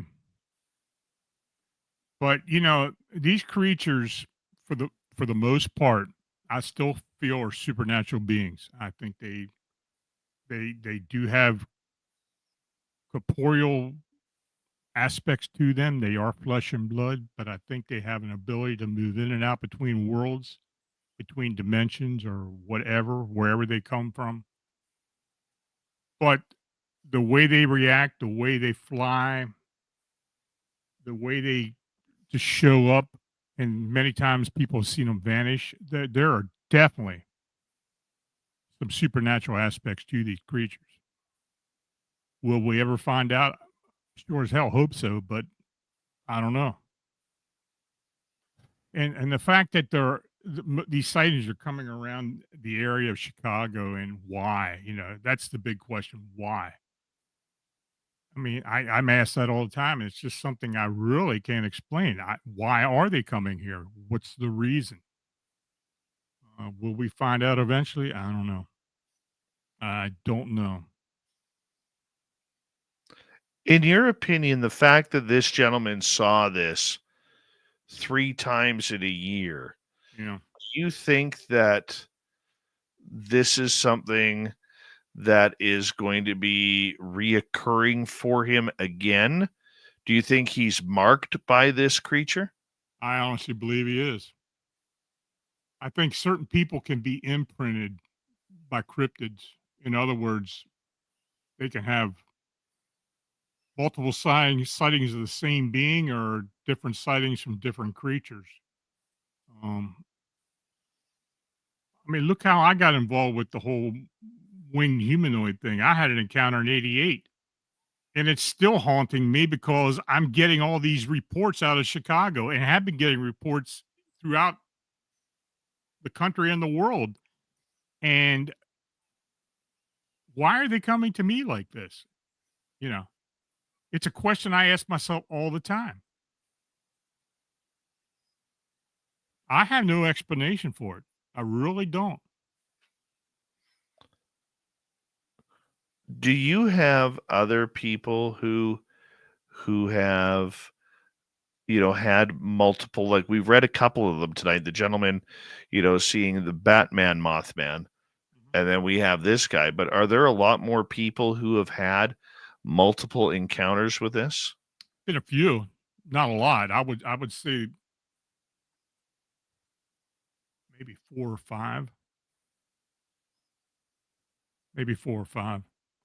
But Why do you think the same people keep seeing them? I don't know. Maybe, I've thought for a long time that these creatures are attracted to people and they show themselves to certain people for whatever reason. Now, is that does that happen because they're trying to, I don't know, communicate with them somehow or trying to warn them somehow? I don't know. Um, but I think there is a reason because of it. I mean, there's something going on as to why these people are getting multiple sightings. And I think the multiple sightings, from what I can discern from the reports, have been of the same creature, not necessarily another being of the same species or race or whatever they are. But I think in some cases, when when somebody sees them, they're allowed to see this thing that in some cases it comes back and has been seen again. And in this case here, it's pretty obvious that's been going on. Lon, we have just over a minute to go here Mhm. with you in your final appearance of 2025 or 2024 as we prepare to see you again in 2025. I just want to say a big thank you for always taking the time for our audience each and every month. I hope that we can continue this. Our audience absolutely loves you being a part of this show and everything. And thank you for a great year in 2024. Well, I'm glad to do it. I mean, as long as you let me come on, I'll be coming on. Well, So, we might have another 6, 7, 8, 9, 10 years with you left yet. we'll see. We'll see. But do me a favor, tell everybody where they can find your books. Well, my books can be found on Amazon. Just search my name, Lon Strickler, and they'll be up there. I've got 4 in print right now. Working on 2 other ones. Don't know when or how they're going to be released, but we're working on it. The website's fansofmonsters.com and as well, we have Fans of Monsters Radio that we present live every Friday night.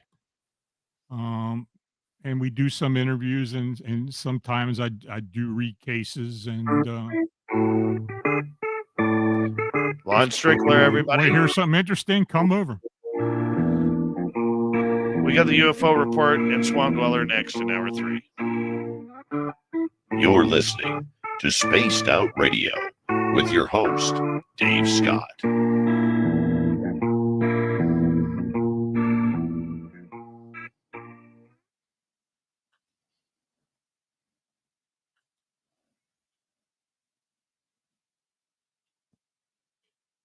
Lon, you're the best. Thank you, buddy. No problem. Yeah, we'll have a board meeting and make sure that you're still on the table for 2025. Okay, let me know your decision. Brother, thank you for everything you do for us. Okay, you take care. Talk to you next month. Will do. Take care. Lon Strickler, everybody. We'll be right back.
All right, I'm back.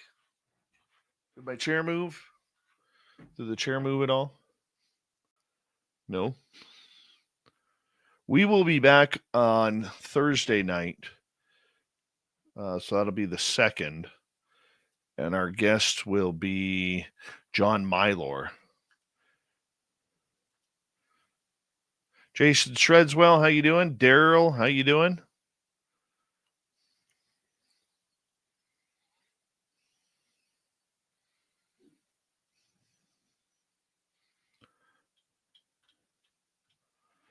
And let's get this ready.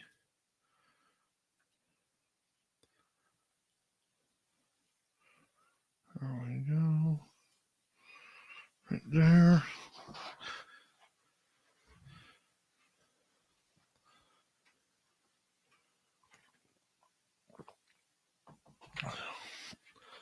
All right. Big thank you to all of our super chatters tonight. Really appreciate the love. And we're going to get going here in about 15 seconds. So that way Tim can get set up. And here we go.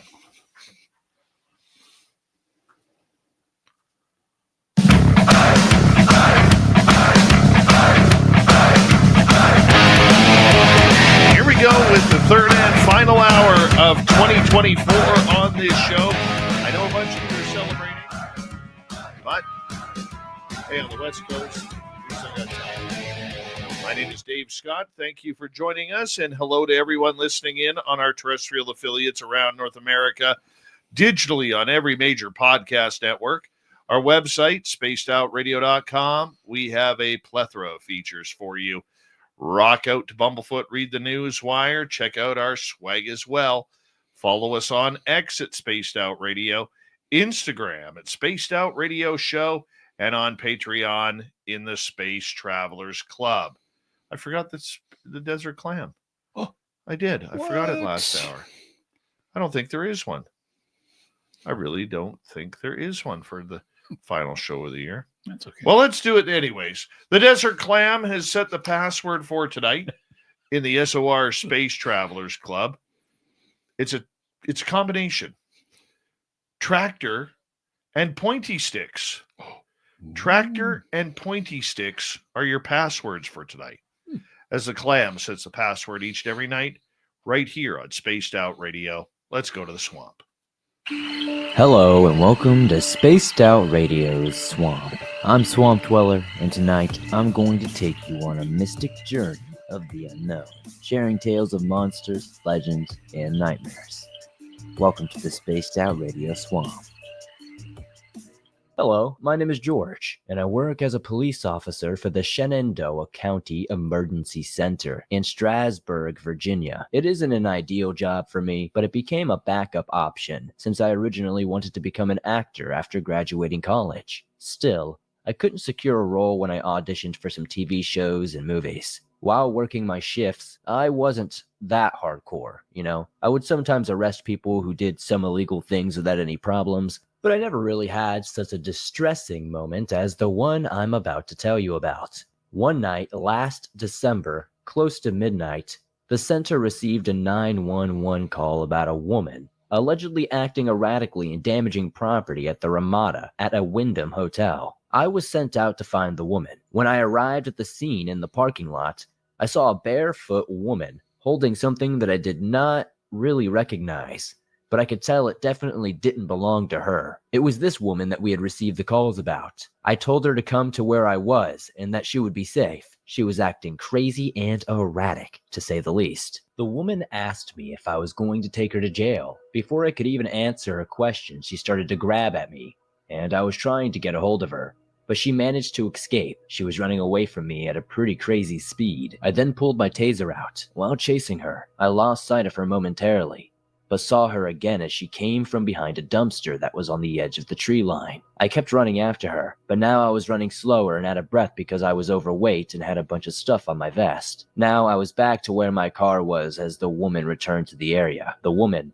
then appeared again. This time she was coming at me though. I told her to get back, to stop, and I also said that I didn't want to shoot her, but she wouldn't budge. and she just started swatting her hands at me. I returned my taser and deployed it, but it didn't seem to work. I deployed it a second time, and the results were the same. As the ensuing confrontation continued, the woman grabbed my radio receiver, and I fell to the asphalt. The woman also fell with me. As she got up, I saw her pants fall, which showed her underwear. She was still holding the radio receiver, so she came over to me and started wrapping the cord around my neck. I was now struggling. I reached for my baton and swung it at the woman's leg to defend myself. However, she managed to grab the baton and struck me in the head. We then separated briefly. In that second, I drew up my firearm. Despite my shouts of "Stop, I don't want to shoot you," I took a step forward and fired 4 rapid shots, which hit the woman in her chest. She collapsed onto the asphalt. She initially moved before lying still and motionless. I kept yelling at her to get down, and she eventually stopped responding. I then called for assistance. When more officers arrived at the scene, I started to break up, crying a little in regret for shooting her, and I kept saying out loud, "Why'd she make me do that?" I am not a violent person, but I had to defend myself because I didn't want to lose my life. An officer named David went over to the woman and performed CPR on her for about 6.5 minutes while waiting for emergency responders. The EMT responders eventually showed up, and that woman was taken to the medical center, and she later died from her injuries. Her name was Melissa Tompkins, and she was 40 years old at her death. She was also homeless and had a severe mental illness and a history of meth use. I am still a police officer today working for that communication center. To my luck, nothing that chaotic has happened ever since. Oh, that's not very nice. God bless our police officers, for the hard work that they do. I could never do it. I could never do that job. I'm too emotional. Too emotional. On that note, you can find Swamp Dweller absolutely everywhere on YouTube. Just type in Swamp Dweller. Make sure you hit subscribe and ring that bell. Let's get to the UFO report. That is an interplanetary flying space saucer.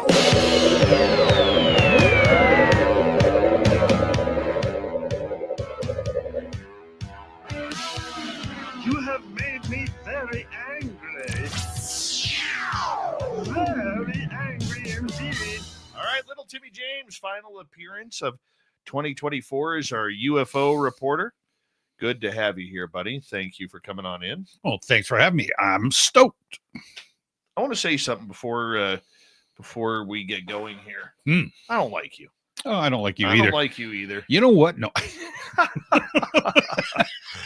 No, but seriously, you've been a part of the team now for about 4 or 5 months. Since June, I think. Yeah. 6 months then? Yeah, something like that. Way too long. Yeah, far too long. You're fired. Okay. Yeah. But Shoo. we can remain friends, though. Okay, cool. Okay, but Yeah. only on Saturday nights. That sounds good. Yeah. Otherwise, don't call me. All right, I won't. And, all right, then.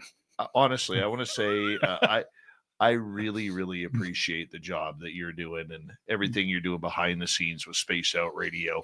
You kind of jumped into this not knowing anything about anything, but it was something that you wanted to try and do. And I hope the experience has been good for you, my man. It has been exceptionally good. Tripping over my own tongue, mispronouncing words, getting my reports mixed up. It's been a plethora of stumbling and falling and whatever. But in all fairness, in all reality, I do really like doing this. I have a lot of fun doing this. And everybody in SOR, like the SOR team's been super cool, and so's everybody else, and everybody in the chat room, all the subscribers, the listening audience. Everybody's been so warm and welcoming, and yeah, I hate getting put on the spot like this, so thank you. Man, I just can't wait to see what happens in 2025, and I know you're going to be along for the ride. Yep. And for my own personal project of Flight 21, yeah, you're going to be joining me out in the forest, so I'm not going out there alone and disappearing. And I mean, it's not just me. I'm sure. I mean, I'm going to be helping you out and doing some stuff, but yeah, there's going to be a group of us, and yeah, I'm all in, and yeah, it's going to be a new adventure, and totally looking forward to it, and yeah, see where this takes us. What's the biggest thing you think you've learned since you've been a part of this? I think I've learned the biggest thing I've learned to, I would say probably not to doubt myself. I'm still skeptical, and I always like having that little bit of a skeptical approach to things. But I think I've also learned to be a little more open-minded, and also on the flip side of it, listening to other people and not necessarily always agreeing with what they say, but getting their point of view and going, you know what? Yeah, I can see where that's coming from. And so a lot of, just open my mind up. I haven't been so tunnel visioned. And yeah, I think that's it. And I think that being able to communicate with people with the way that I want to explain something, and them being open-minded to the way that I'm explaining it, or my side of it, is just as good. So yeah, very, very, very, very lack of a, putting it mildly, super cool people, super, super understanding people, super open-minded people. And yeah, just it's a safe spot, and I love it. I've been able to explore and learn new things from everybody, including all the people in our chat room too. It's been awesome, and I'm loving it. I'm enjoying it. Good. Well, you don't have a choice. So I'm not fired? No, not no. Okay. We'll sign you to another 1-year contract. All right. Like that. Cool. In the minors. Yeah. Well, that's the way we do it. Oh, that's okay. That's the way you got to play on the farm team before you get to the big leagues full time, right? That's true. That's very true. Very true. Your sense of humor and the way you kind of take on these topics, I think it's great, and the way you've matured into this job, because it is a difficult job. It is, but it was like when I was playing music, and I'm not trying to belinger this point on, but when I was playing music, if you don't like what you're doing and you're not having fun with what you're doing, then it's work. I mean, there is work, don't get me wrong, but when you get to do it and you enjoy it as much as I'm enjoying it, it's not really work. It's a heck of a lot of fun, and sometimes I have to dial my focus in so that I'm not having so much fun. And sometimes you got to take things a little bit seriously, right? And I got to learn that every once in a while as well. That works for me, man. That totally works for me. And as long as you're having fun, a blast. I'm still having fun, and I got to admit, I love having you in the studio. Yeah, I love being here. Yeah, it's good. We have a good time. It is. Speaking of which, Mhm. I know this isn't a UFO topic, but Right. you really wanted to get into the two gentlemen searching for Bigfoot Yeah. who disappeared. Now, you're an outdoorsman. What people may not know about you are an avid outdoorsman along with your wife. Yeah. And you guys will literally just all of a sudden disappear, go camping somewhere really estranged from society. Uh-huh. And that's where you make your home for a night, Sure. a couple of days a week. Yep. So you've learned outdoorsing, and that it is not something to be taken lightly. No, definitely not. So I don't know, and I'm just going to kind of run through this, and then I can elaborate a little bit. So on the 29th of December, so 2 men from Oregon who went missing after going on a search for Sasquatch have been found unalive. Washington state officials announced Saturday. The men, both from Portland, were reported missing by a family member on Christmas Day and were set to return from searching for the legendary creature in eastern Skamania, see, there you go, County on Christmas Eve, according to the county sheriff's office. A search was launched, and a vehicle associated with the 2 men was found off a road near Willard, Washington. After a 3-day search involving more than 60 people, the bodies of both men, 37 and 59 years old, were found in Gifford-Pinchot National Forest, located in southwestern part of Washington state, in a heavily wooded area, according to Skamania County Sheriff's Office. Their cause of death appears to be because of exposure, based on weather conditions and ill preparedness, the sheriff's office said. The area had faced rounds of snow and rain with temperatures in the 30s across the Cascades in the days leading up to the men being reported missing. The search for the men also took place amid difficult terrain and harsh weather conditions, as crews faced conditions such as freezing temperatures, snow, high water levels, law enforcement said. So Sasquatch, commonly known as Bigfoot, is a large, hairy figure that resembles a human and is thought to live in the northwest part of the U.S. and Canada. The existence of Bigfoot has been debated for decades, and many have reported sightings of the creature. More than 700 reports of Bigfoot sightings in Washington state alone have been submitted to the Bigfoot Field Research Organization, the group says. In Skamania County, harming Bigfoot is punishable by a $1,000 fine and include jail time, according to the county's Chamber of Commerce, a law meant to protect the mysterious creature and to prevent hunters with large beards from accidentally getting shot. So my thing is I'm being very experienced in the bush, and Dave and I discussed this off the air. I don't care how good you are in the bush or how well adapted you are in the bush. You always need to be safe. And Dave and I were talking about it, like I say, off the air. It is so easy to get turned around, and it's 9 times out of 10, you're so close to where you've left your vehicle or where your camp is, and you get lost. Number one, be prepared. Number one, tell somebody where you're going, I should say. Number two, be prepared. I know in my vehicle, I've got a jump pack. And if I get out and I'm parking on a logging road and I'm going to go for a wander, I throw my jump pack on. It's got fire starter. It's got a blanket. I've got a coat. I've got dehydrated food. I've got sources to keep me going and keep me safe, right? And unfortunately, by the sounds of it, these two gentlemen, they figured we're just going to wander off into a spot that we maybe normally go, and they obviously failed to return because of weather conditions and stuff. So, there's the sad side of going on that hunt, right? And doing that sort of stuff. Always be prepared. Always be prepared for any of that stuff. It doesn't matter whether you're a smoker or not. Mm-hmm. Carry a lighter with you or some matches. Yep. 100%. These guys 100% would have been saved if they had a pack of matches. Yep. The body can handle going without food or water for a few days. Easily. There's enough water out there in the Pacific Northwest, whether it's melting snow or whether it's rainwater, where you're going to get something to drink. Yeah. The food aspect doesn't matter as much.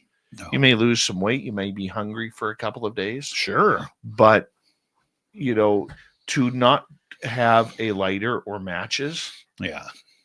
Or fire starter in anything. I mean, that's just ridiculous. Now, we don't know that as of yet. The clues on this story are very vague, but I don't think many people listening to this and knowing where our radio stations are located, we don't have a lot of radio stations that are in the middle of nowhere. They're in suburbia.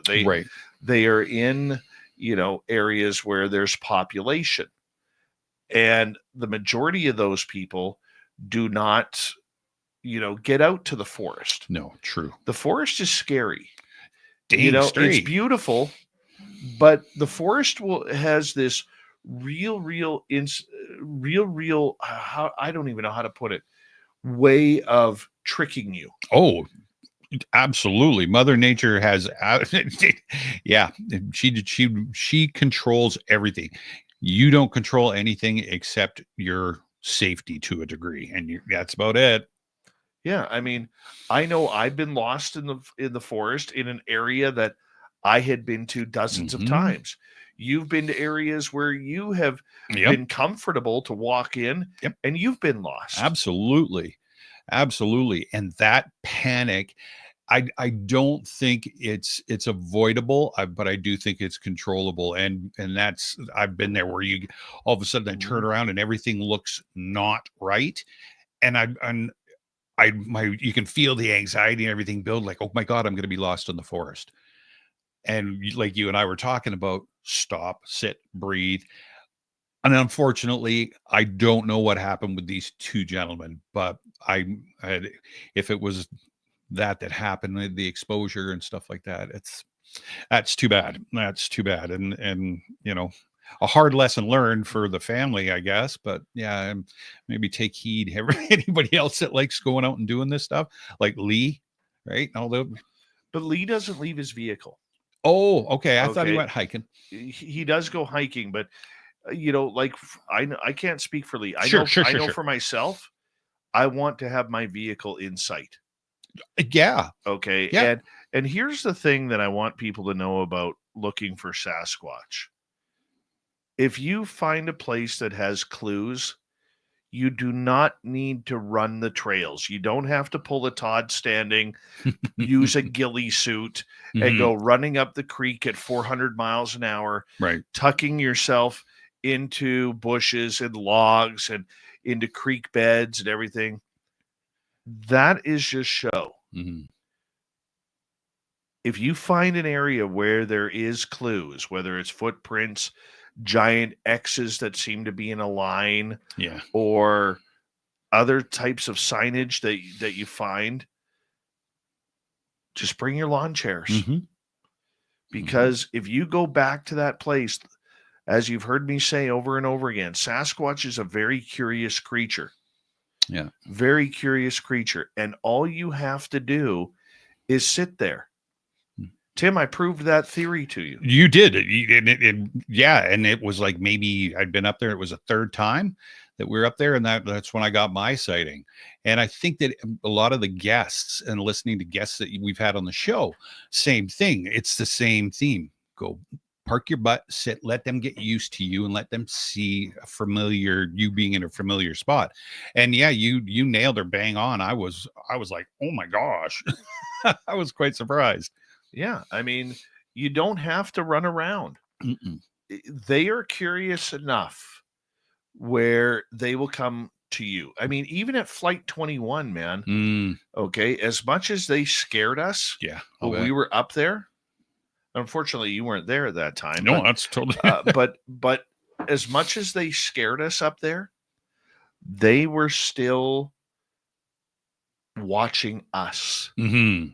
We were not observing them. Yeah. We could hear them. We could hear the movement. Right. But they were in control. Yep. And if you allow them to be in control and realize that you are peaceful mm-hmm.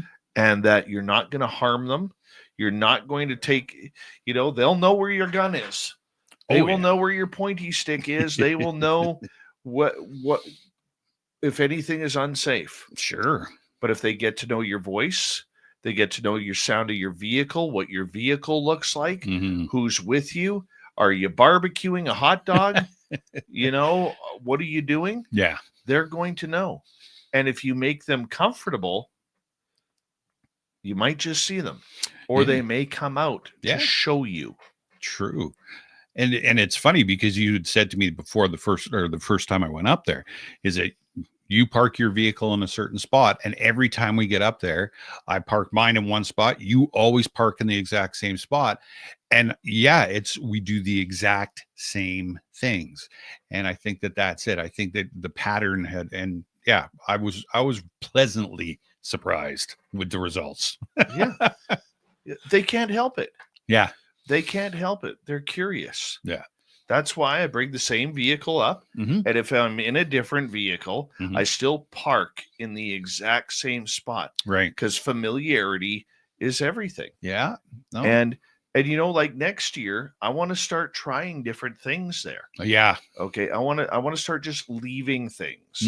Okay. Like cool. Maybe I'll leave a certain rock. Sure. Yeah. Or a stick figure or something along those lines. That'd be cool. Yeah. Right? Yeah. See what they do. Why not? Well, we won't be doing ghost tours. Yeah, no more ghost tours. That is for sure. Saturday I'm nights actually are quite free. okay with that. Yeah, me too. And Saturday nights are free for us now. Yes. Yes. I should have, just for everybody's sake, because I know mm-hmm. I've talked about this adventure we're going to do on Flight 21. Mm-hmm. I had a very interesting conversation yesterday via text message with somebody. I can't reveal who it is. I promise you that I will, but I'm waiting on a much bigger conversation with that before I let all of you know that somebody with a very large name is interested in learning about Flight 21. And it's not Lou. Coming up next, 44 years since Cash Landrum on the UFO Report. This is Spaced Out Radio and your host, Dave Scott.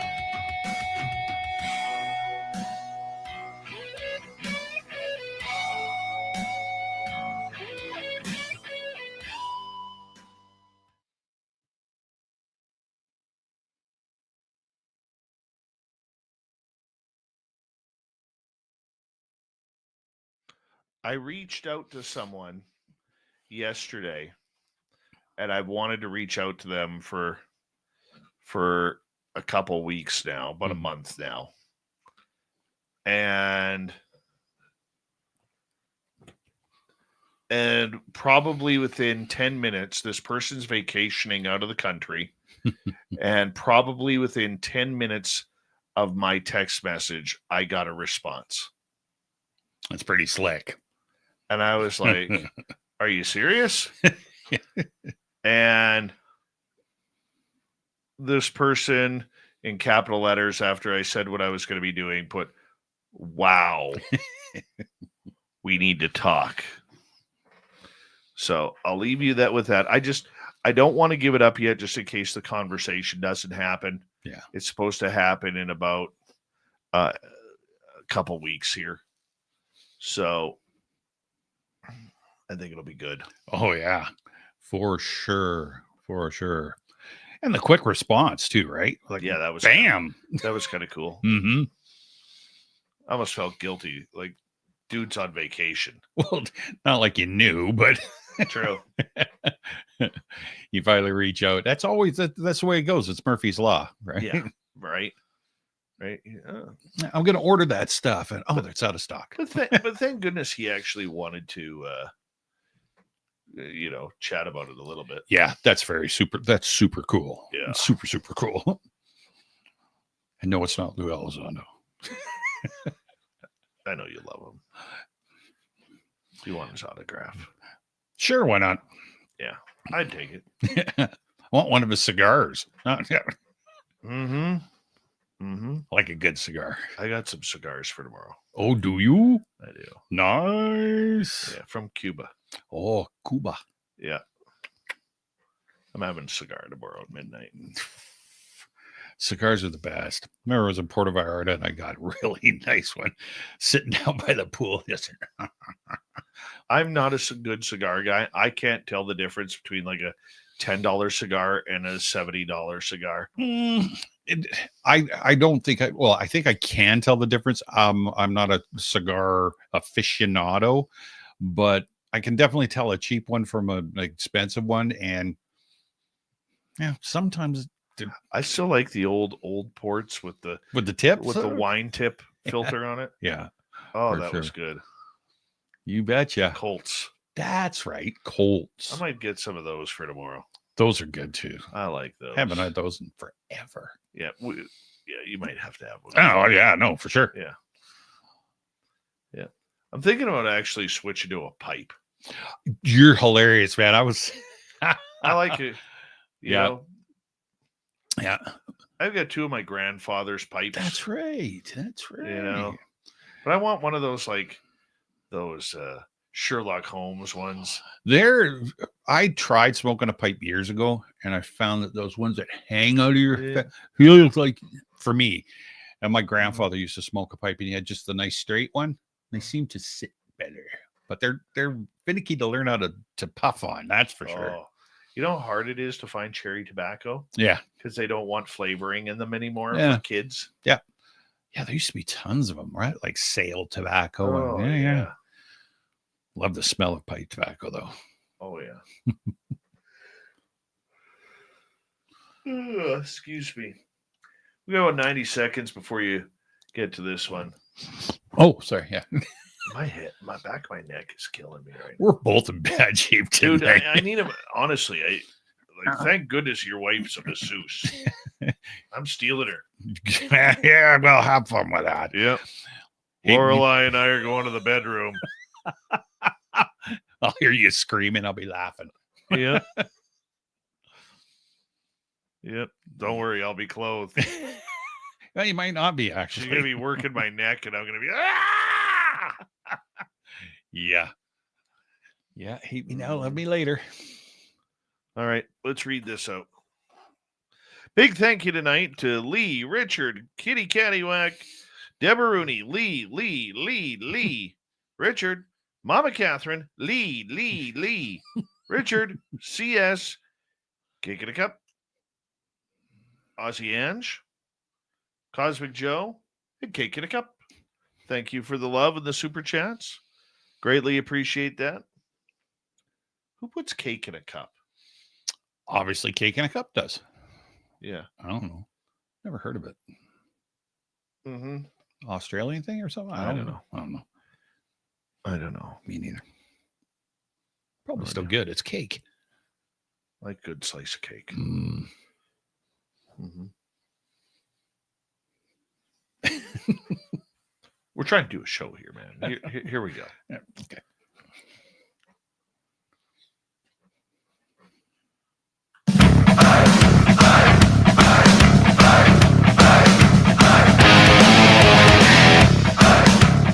Here we go with the final half hour of Spaced Out Radio tonight. My name is Dave Scott. Very much appreciate you tuning us on in. Happy New Year, everybody.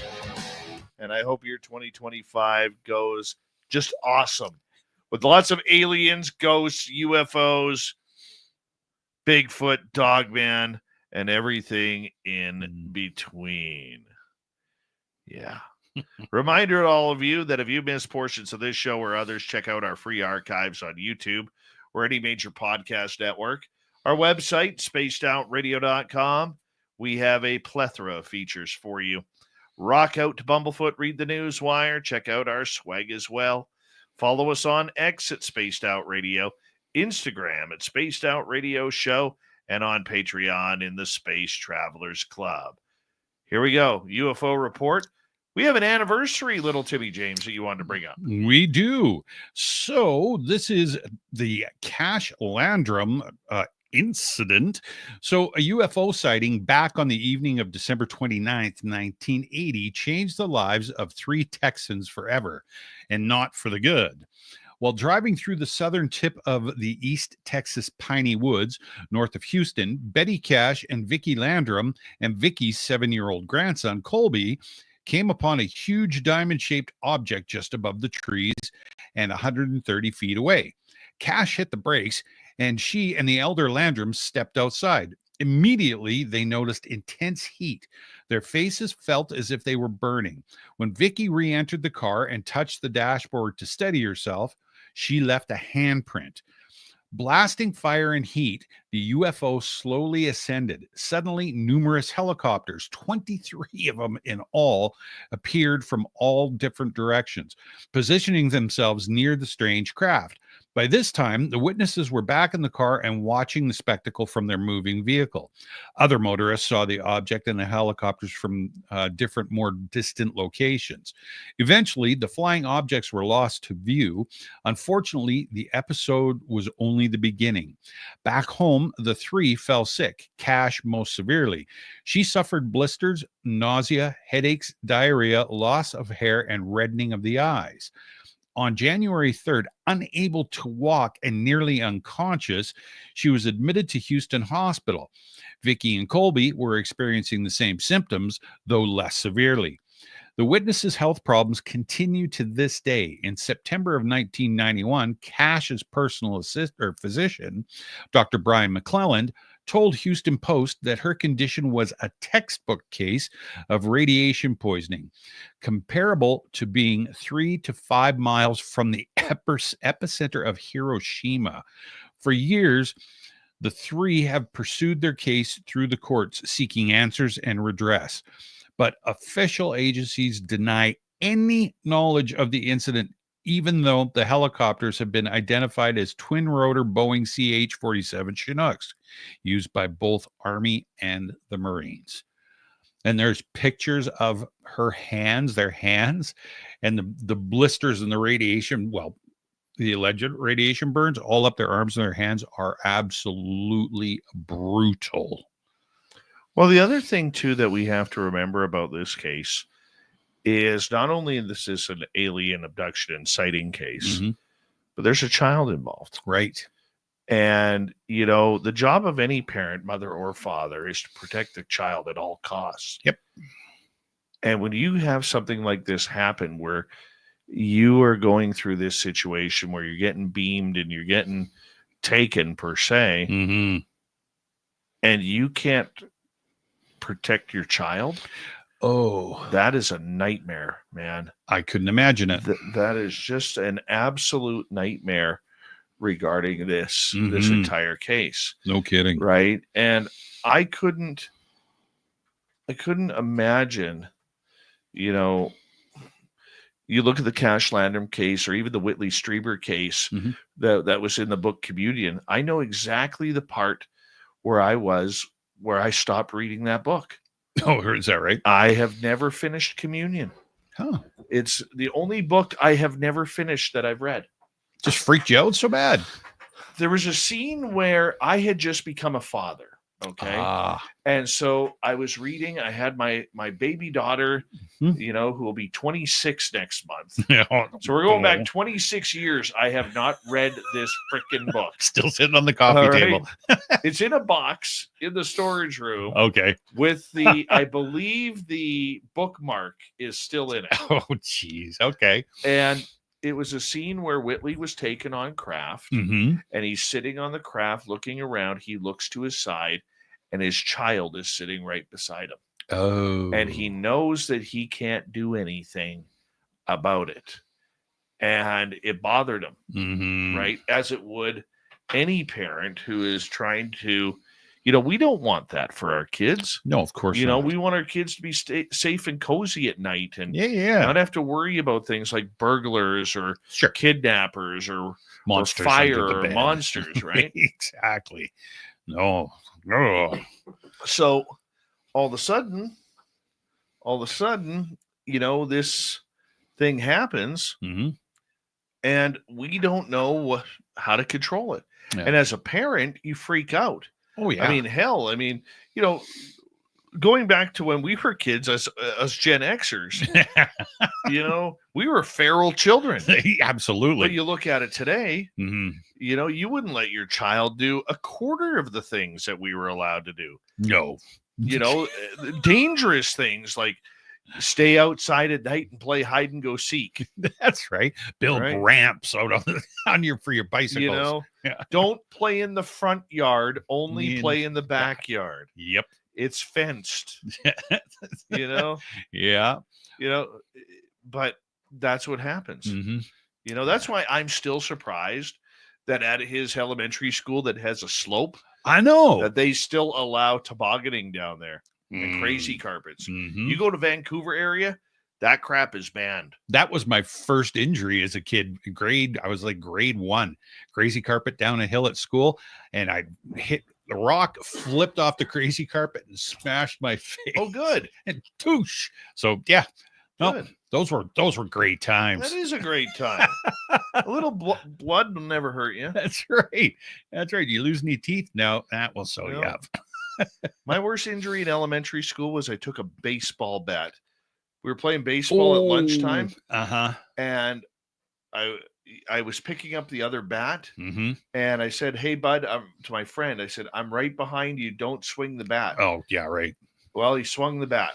Yeah. And he hit me right in my eye socket right here, and it cut me for like 4 or 5 stitches. Yeah, and you bleed like a stuffed Oh, pig, yeah, right? that one never stops bleeding. No. But getting back to the aliens thing, anyway. You know, you don't want your kids to have to deal with that. No. You know, so I've always wondered about that. I would love to talk to Colby. Yeah. You know, not because he has the same name as my son. Yeah. But I would love to chat with him about it to see, you know, what was happening. But that, I mean, you don't get a lot of reports of the diamond-shaped craft. No.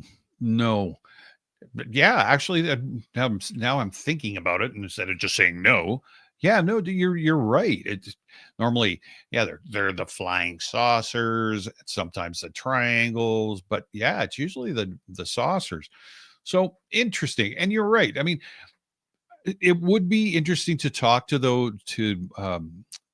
to Colby. I mean, obviously 1980, so whatever, that's quite a while ago. So grown up gentleman now, I'm sure.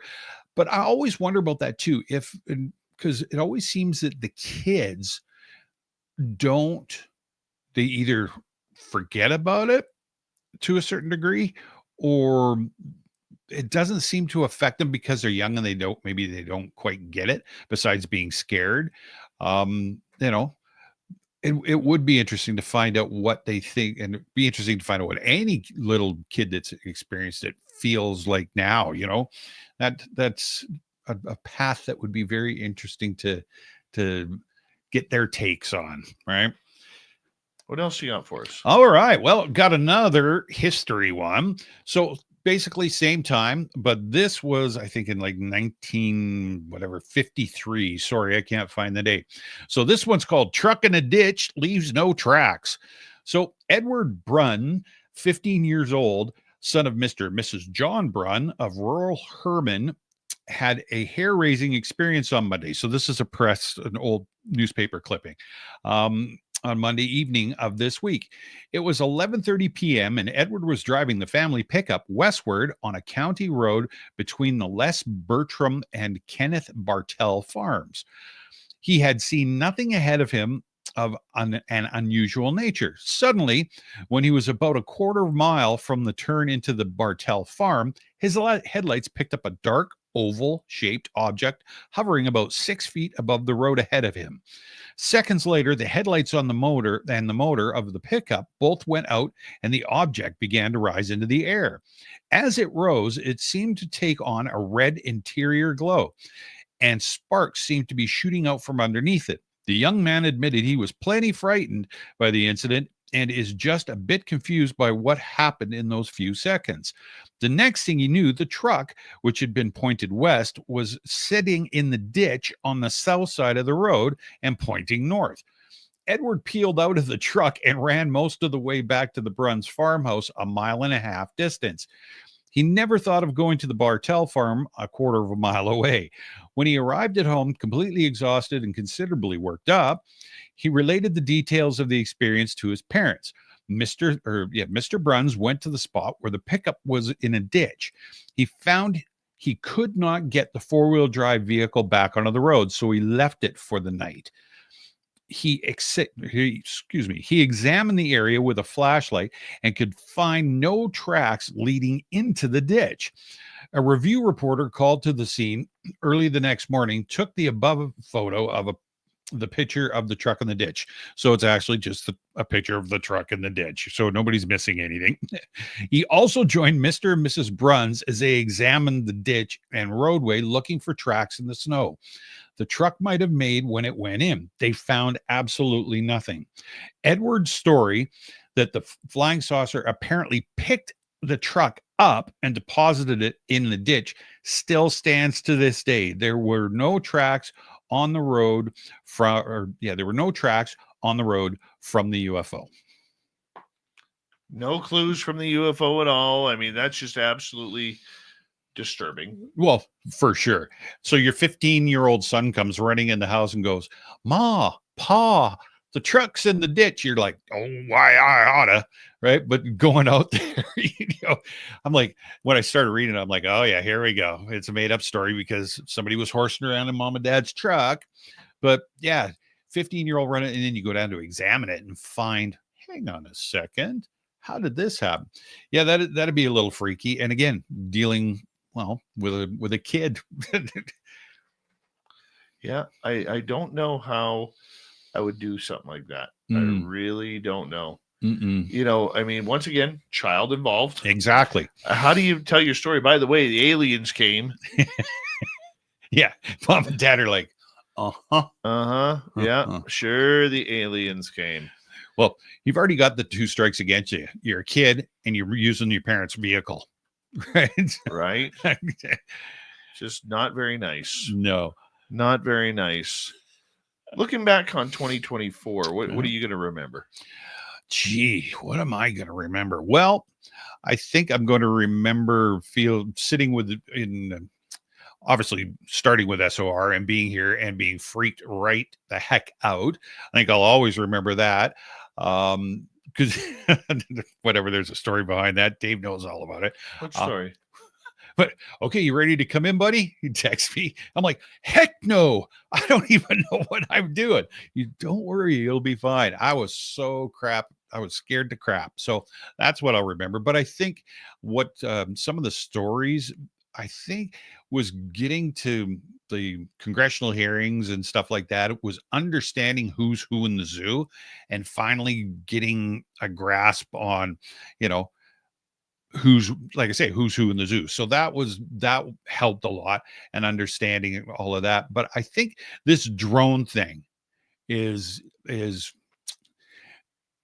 I'm pretty sure everybody remember, but I think that's a highlight, and I think that'll stick with me for a while. And I think, I think the drones, because it's still out there and who knows what's going on, right? So yeah, there's a lot of good stuff, man. There was a lot of good stuff, but definitely the drones and the hearings, hoping that something would come out of them. Yeah. I like the fact that Canada, being Canadian, that there's a lot of Canadian news this year. True. I really, really like that. I also like the idea that, the hearings as well. Mm-hmm. The anticipation to Lou Elizondo's book coming out, I thought that was incredible. Yeah. I really did. Yeah. And subsequently us getting stiffed by them. Yeah, that's true. But we also lost a couple good people this year. Mm. Michael W. Hall, the paranormal lawyer, Mm-hmm. who I nicknamed the man at the burden of my Wilson Davis document. That's story. right. Oh, that's okay. We heard from whistleblowers, Jason Sands. Mm-hmm. I'm still trying to get him on this show. Right on. I don't know if that'll happen or not, but we broke that story. Mm-hmm. Courtney and I, and you replaced, that's right. You replaced big shoes, man, when no doubt replacing Courtney. And I look at all the other, great people who we got to deal with this year. And For I think sure. that's the highlight of it all. Yeah. And it was a quiet year. I didn't get out in public much. Yeah. We did our fan party in Reno, Mm-hmm. and went to Nebraska for the first time. Yeah. That was an adventure. Yeah, for sure, right? Yeah, especially when you have to go through Dallas and then you get over top of Nebraska and all you can see below you is lightning. Then you turn back to go to Dallas. Yeah. And it's like 3:00 in the morning. Yuck. You know what else? I just thought of this. And I know that I've talked to you about this before. It's getting in with the round tables. And okay, so like I've said to Dave 1,000 times, I feel like I'm the kindergartner sitting in with all the college professors and they're all talking. And I'm like, oh my God, I think I'm more amped up. I amp myself up.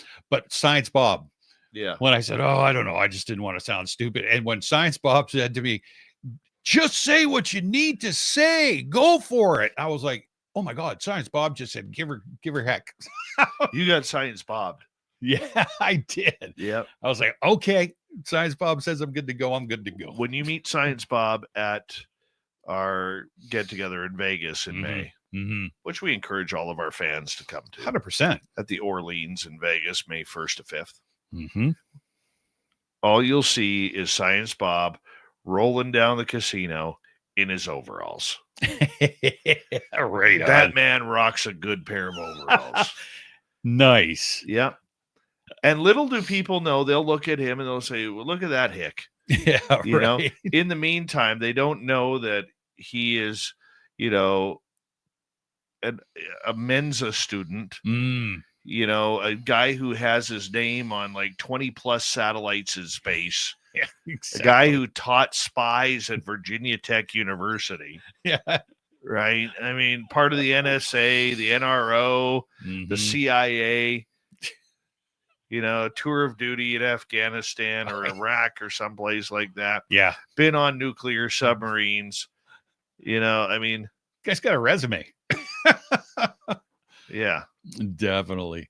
I think the other one too, I think it was Courtney, and Courtney telling me that I was doing a good job too. It was so nice to hear these people that I totally respect giving me, the, hey, don't be so nervous. You're doing great. I was like, oh, thank God, because I just didn't want to fail at this. Man. But you know what? If you look at your progression this year, I mean, all of a sudden you're learning the names. You know who the players are. Yep. And it's all good, man.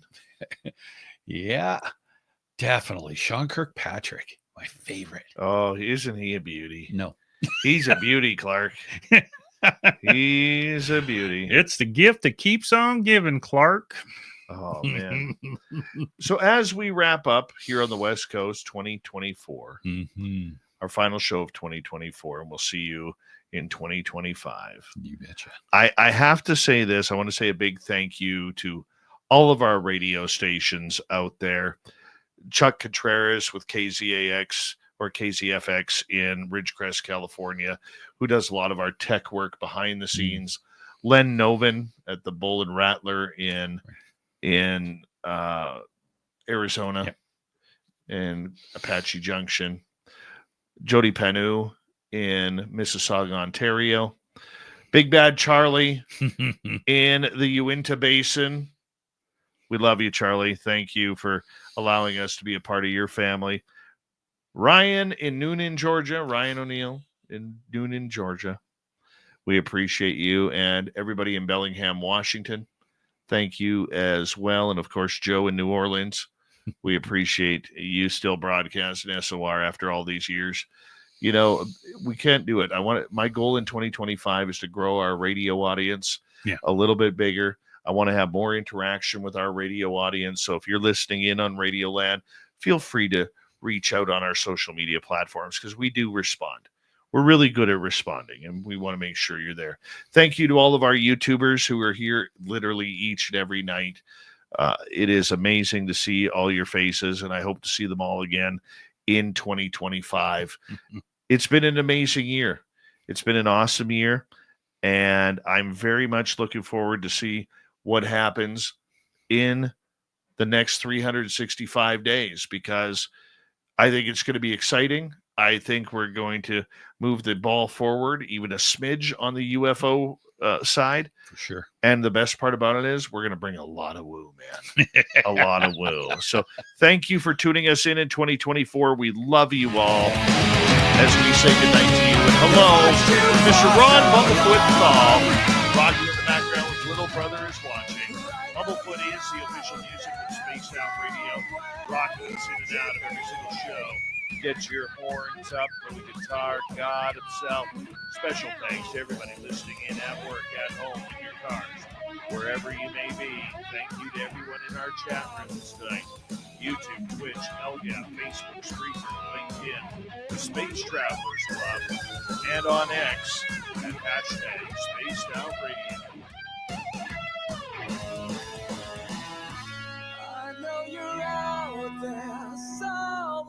Remember, this show is copyright by Spaced Out Radio and SOR Media Ventures Limited. Thank you so much for choosing to share your year with us, because together, my friends, we're watching. We own the night. Mr. Bumblefoot, we need a favor. We need you to take us home.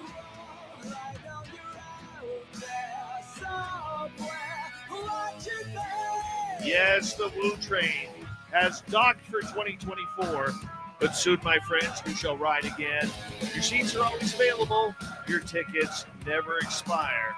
And if you want to bring a friend, we've got room in 2025 for you. Good night, everybody.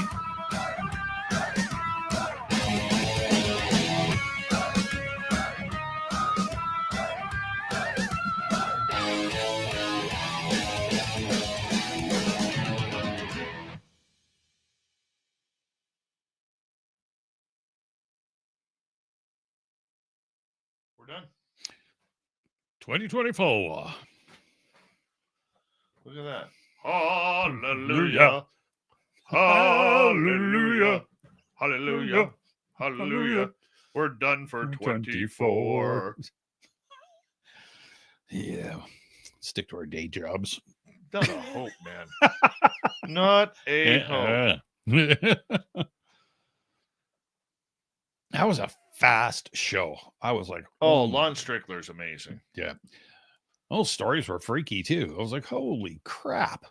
Yeah. I got back into Shoresy this weekend. Yeah, right. Yeah. Hey, shut up, Corey. I won't go there. Yes, we won't go there. God, I love that show. It's not what your mom said. Yeah, that is good. That is really good. All right. God, we're done for 2024. Mm-hmm. Like, what the hell do we do now? Have a puppers. Shorty. Better have a stick. Yeah, right. I could get some sticks for tomorrow night.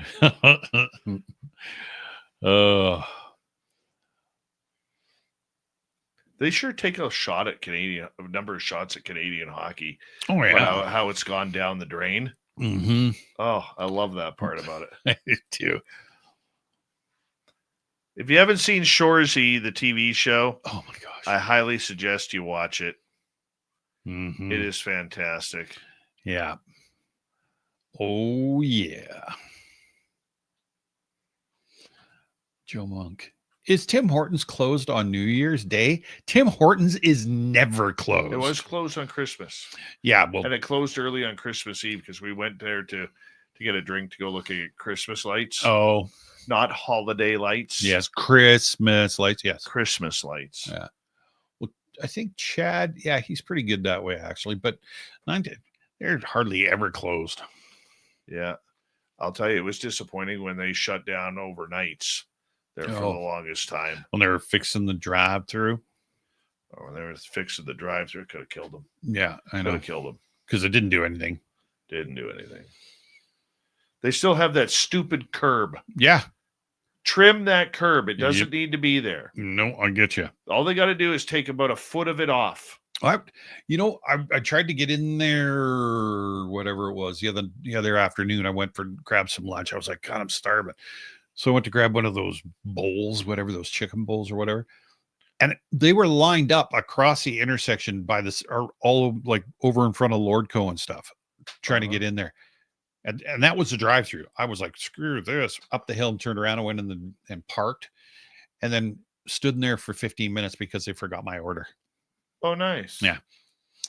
I got in trouble from the ladies at the drive-through a couple weeks ago. Oh. Because I don't listen to them repeat my order. No, I that's time I don't get back. It's on the big, huge board right there. So they gave me crap. How are we supposed to know it's your order? I said, I told you what my order was. Yeah, right. Well, you pulled away too fast. We couldn't confirm it with you. That's not my problem. Okay, don't waste my time. That's 30 seconds because if that car next to me gets in front of me, you. I had one the other day where there were 3 cars. This car ahead, number 2 guy in truck pulls right behind him, so I have to sneak in that other lane. Yeah, that stupid lane. There's nobody in front to go around the building. It's empty. Nah. So I raced over that, jumped the curb. I felt like the Fonz. Okay. Right. Jumped the curb, hit the curb. Oh, curb pushes my back bumper within this far of that guy's vehicle. Oh, yeah, because it's icy, right? Yeah. Get to the drive-through. Welcome to Tim Hortons. Yeah. Love to have you, or what would you like to have, or whatever they say. Make my order. I go around to the pay wall. Yeah, or the pay window. Yep. That person beside me is still in the drive-through. Oh. I wait for my food for 3 minutes. Okay. At the window. Not a big deal. No. They're still not behind me when I leave. Oh, no. Yeah. Oh, no. Listen to people here for a second. Yeah. Okay. If you're going through a drive-through, you should already know what you are getting. Yeah. There is no need to read the McDonald's menu and say, well, I normally get the quarter pounder with cheese. Wonder what else they got. But I'm thinking something different here. Oh, do they have anything new on the menu? There's no need for that. You already know. Yeah, You already know what you're getting. that's right. Okay. So Mhm. I hate the menu shoppers on the drive-thru. Yeah, If it's that hard of a choice, go inside because we're in the drive-thru for a reason. Yeah. Okay. my favorite is pulling in there into that whatever Tim Hortons, and you get behind that car and you do that head count. You go, oh damn, there's 4 of them, and you're waiting, and then everybody, it's like first person orders, and then you see the driver turn around and start talking to the person in the back seat. Oh, It's like, you guys don't know what you want before you got there. yeah, Come on. absolutely. Yeah. Are you buying or am I? When Jeez. Mrs. SOR starts pulling that, I said, "Hun, how many times have you been here?" Yep. You should. The minute we get up to that window, you should already know what you're getting. Yeah. Yep. Right. Yeah. Already know. Yeah. Exactly. Right. It doesn't matter who it is. I already know what my wife wants before we even get there. Yeah. Right. She's like, I want X, Y, and Z. Okay. Then you get up there and go, oh, and an apple pie or something. I can go to any restaurant anywhere Mhm. and within 2 seconds have my order figured out. Yeah. Yeah. Well, especially in this town, because you know everything that they've got. But I mean, yeah, I go to Red Rock. I don't even open up a menu. I go to Sushi Noodle. Don't even open up a menu. You know what you want. Yeah. I already know. Yep. Why waste time? This is what works for me. Okay. I'm not that rebellious. That's right. Get in my belly. You know? Yeah. It's ridiculous. Yeah. I always like it too. The server will go, whatever, clubhouse sandwich or something. I love those. It should go, he or she will go, salad or fries. Really? Look at my belly. Yes. And no good story ever starts with, I was eating a salad. Just like, yeah. It's like, I got to agree with you. Yeah. Look at me. 225 pounds or 230 pounds. Oh, God. I would love to be 225, 230. No, well, this is going to be gone pretty soon, but. That was my playing weight in hockey, 225. Yeah. 224, actually. Mm-hmm. When I hit somebody, it was fun. Well, sure. For sure. I was 190 when I moved up here. Oh, God. I was 225. See, then you get up here and it's like, oh, you got to get the winter fat on. It's the caribou way. That's it. It's the caribou way. I never ate lunch. In all the years, I never had lunch, like besides in school when I was a kid. But when I started working, I never ate lunch. No, I do not buy drive-through sushi, but the sushi place here in town is phenomenal. Yeah, it is. Drive-through sushi. No, we go to 7-Eleven and get the stuff in the back. I've been disappointed in 7-Eleven ever since they got rid of their burritos. Oh. Their foot-long burritos. Yeah, yeah. Yeah, that was good stuff right there. Yeah. Yeah. I like them too. Well, I worked at on the weekends at a bar down in the city, and I was just working at the door. You'd always hit the 7-Eleven after because, you close the place down. It's 2 a.m. You're starving and be like, give me 43 of those chimichangas or whatever they are. And, the nachos with the squirty liquid cheese. We're going to be making a run here.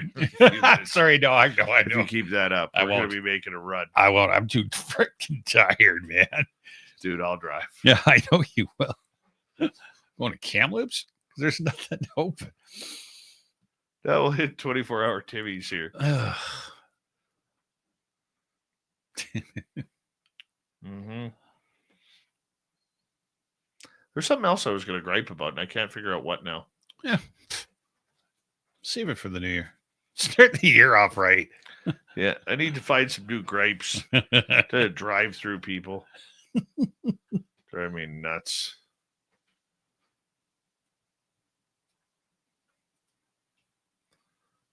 What is that noise? What is that? What is that? What is that? You know what that's from? No.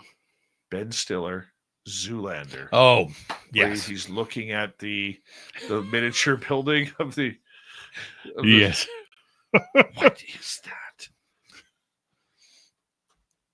Oh, you know what I watched the other day? Spinal Tap. Had to watch it again. Nice. I power binged on the weekend on season 2 of the Squid Game. The Squid Game, don't even know. Oh, dude, you got to watch Squid Game on Okay. Netflix. All right. Go back to season 1. Yeah. It is phenomenal. It's weird, but phenomenal. Been watching that Jackal. The Jackal? I haven't watched that yet. I heard it's good. It's really good. Really good. I'm sure it's just going to be a 1-season thing. It's one of those, but super well written. Here's another gripe I have. Oh, there it is. Totally unrelated to the gripes I've forgotten. Yeah. You like gripes with or without scenes? When did this television series or season become 6 episodes? That's such a ripoff. I hate that. Mm-hmm. I want to continue. I don't want to wait months and months and months between seasons. Yeah. Well, whoever the television executives who this is woke television 101 right there. Okay, but whoever came up with that, you know what? You need a shaking. Yeah. You need a shaking. Well, it's funny because what I found is because of all of the stuff that that they put out now, they can be fussy and say, okay, we're going to give you 6 and we'll see how it goes. And then we'll renew you if it's good. Right. But there's the one, I'm just going to get the title of it. It's got Josh Brolin in it.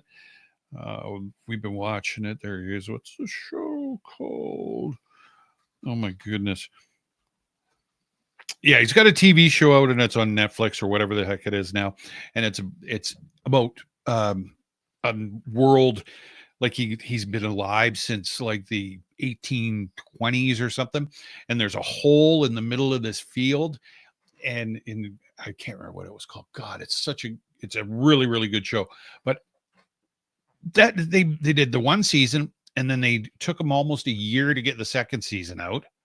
Then they did the 2nd season, and I don't think they've got a 3rd out yet.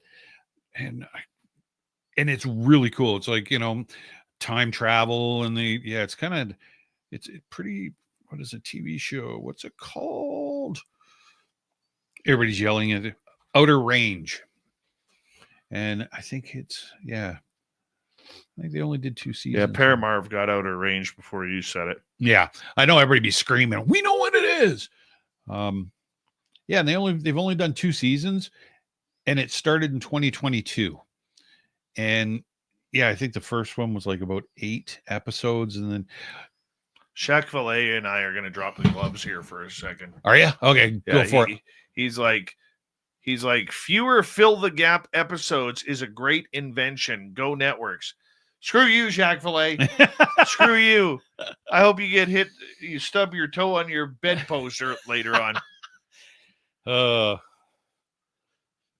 Jacques Valet. Lex Diaz. Manimal. Ravage. Eject. Hey, did you ever see how Dear Leader eats corn? Who knew? I didn't either. I said that to you. I know. I liked it. I liked the lady that met him at the ski resort. I didn't like that. So, in case you're wondering, that was awesome. Justin has been vacationing. Dear Leader, sorry. Yes. Has been vacationing at a ski hill southeast of us. And this lady walked right up to him and said, Mr. Prime Minister. Yes. Yes. Would you do us a favor? Yeah. And please get the fuck out of BC. We all hate you. You suck. Yeah. Okay, but I'll tell you, I don't mind the comment. Sure. Okay, and trust me, I have not been easy on him. You know that. Yeah. Well, no. Yeah. But his kids were there. Oh, I didn't know that. They were standing in the background. Oh, his kids were there. Yeah. No, that's not cool. You know what? Yes, we want to see him unelected, and we want to see horrible misogynistic things done to him. Some people do. Yes. All right. But in the end, we got to remember he's a human being, and I realize we're all sick of him. We want him to go away. We want him to stop complaining about how we shouldn't eat or pay rent before carbon tax. Literally, he said that we should not eat or worry about rent or gas to get to work unless we feel comfortable paying a full-on carbon tax to fix the environment, because money fixes the environment. So, right. Yeah, there's a vending machine up in the sky. Oh, right. I forgot about that. They just take our dollar bills and put them in there. And like, I hate him. I do. I very rarely I hate a Canadian. Yeah. Okay. But him I hate. Did you see what a lot of the guys I shouldn't just say in Ontario, but a lot of people across Canada are doing? Taking down their Canadian flags and putting up American flags on their front porch. I've seen that. Hey! Don't like that either. No. But I was no offense to our American brothers and sisters. Okay. The only way an American flag would fly in my house, and I'd fly one. Sure. But the Canadian flag's in the middle. Or on your window. Yeah, absolutely. Yeah. But I didn't know his kids were there. That's kind of See, I don't like that. And that's such a clickbait thing to do. True. You could have totally done it without having it on camera to prove to everybody what a snot nose you are. Yeah. Okay. And hey, I want him gone. I can't wait. I will have a bottle of champagne ready. And you watch the fireworks around our town and all around Canada. When that comes down, that he steps down or he loses in an election. And I want him to lose in an election. Because he's the type of narcissist who'll say, I never lost an election. Yeah, true. Right? True. But I really didn't like that comment. Yeah, I get it. And it makes total sense. And if I had known that the kids were there and stuff too. I'm just done with clickbait comments like that. Yeah, and it's funny because I think I personally sometimes don't think of that. I remember what I was going to say now. Thank you for the internet clickbait. Okay. Glad I could help. Yeah, this is your fault. Okay, let's get out of politics here for a second. Here's what I'm thinking. Tell me if you agree with me or not. Okay. I am sick of gender reveal videos. I am too. I think I scroll by them so I don't notice them. I just like, what the fuck? On my one profile that I have, not my Dave Scott one, but my personal profile, every second video is a gender reveal. Weird. And and it's like, I don't want this. Like, I'm scrolling by it.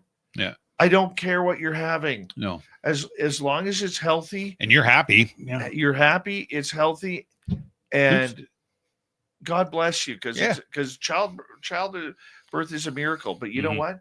I don't need to know.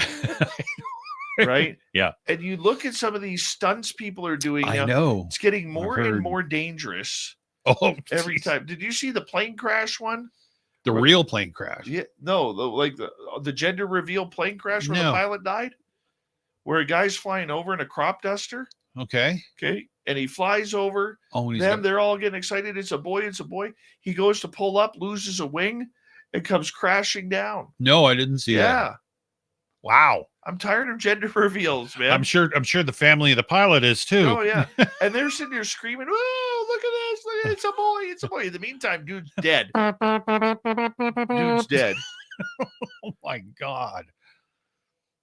Oh. Right. What is Joe saying? Oh, I'm not going there. I'm not going there. Congratulations, I'm divorcing your videos. I don't understand that one. Who's that? The Cosmic Joe. Hope you're not leaving. What? No, but I don't care about all the. Here's the other thing I'm tired of too, is the wedding videos of the ladies faking the flop and then turning around and somebody else stealing their moment with an engagement. Oh yeah. Anything to do with wedding videos, tired of them.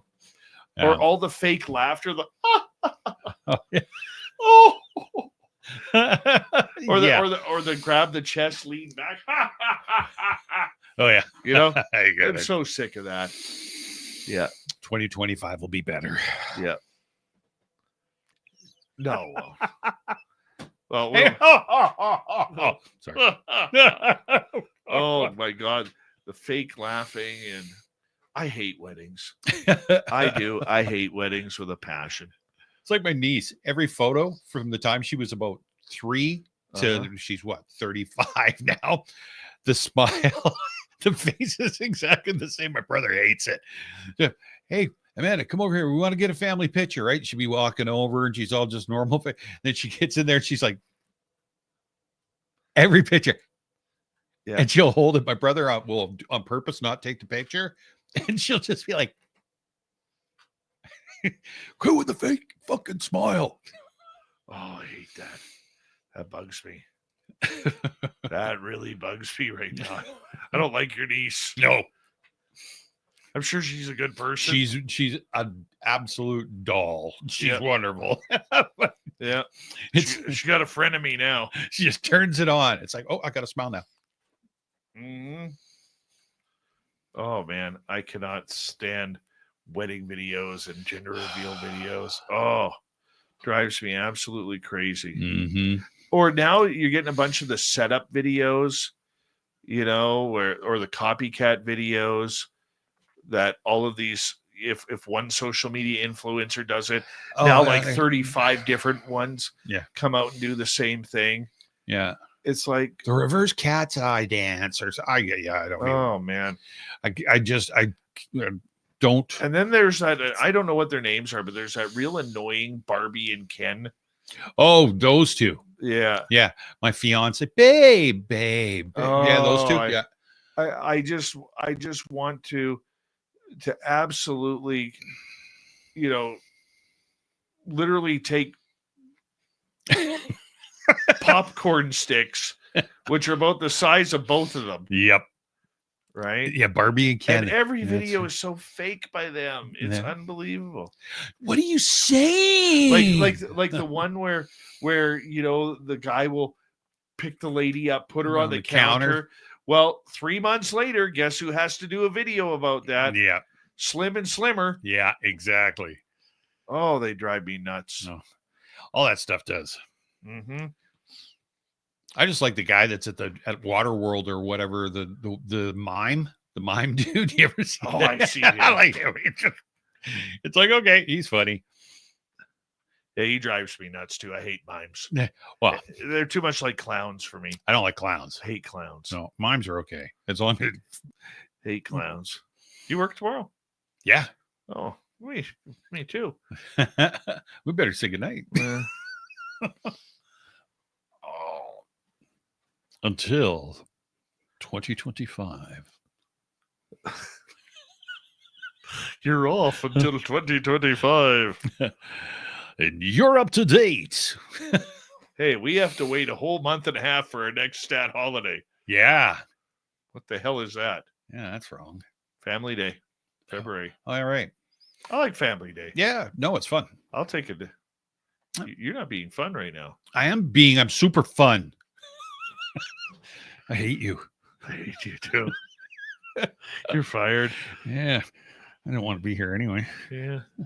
Just doing it to appease you. You only come over to steal my toilet paper. That's it. Got any clothes? I got some. Oh, okay, cool. Yeah, I got some. Oh my God.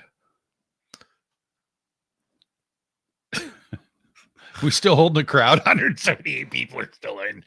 181, it's going up. Oh God. Oh, look at that. FAP finally made it.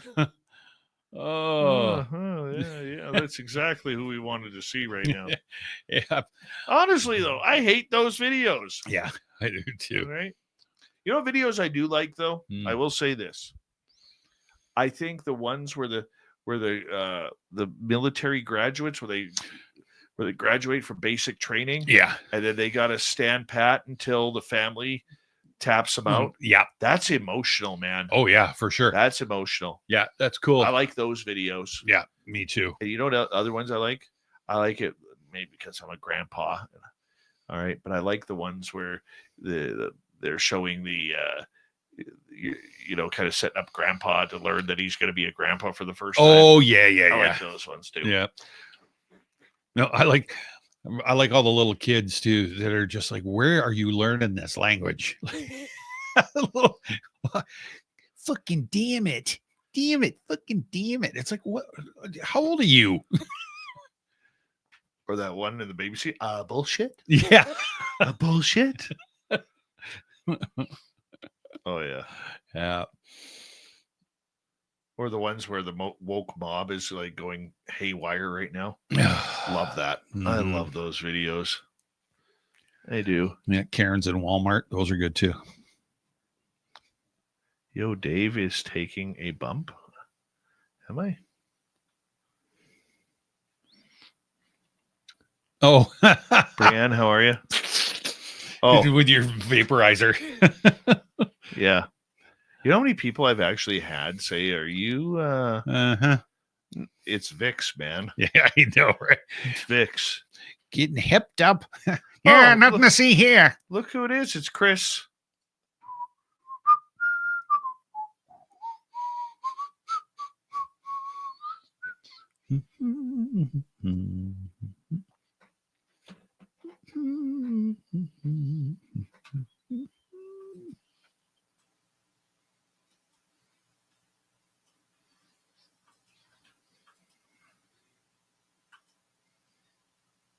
Teen.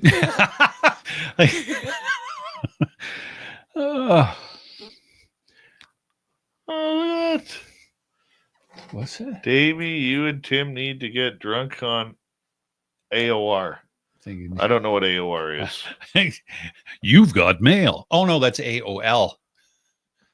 I think she meant SOR. You. All right.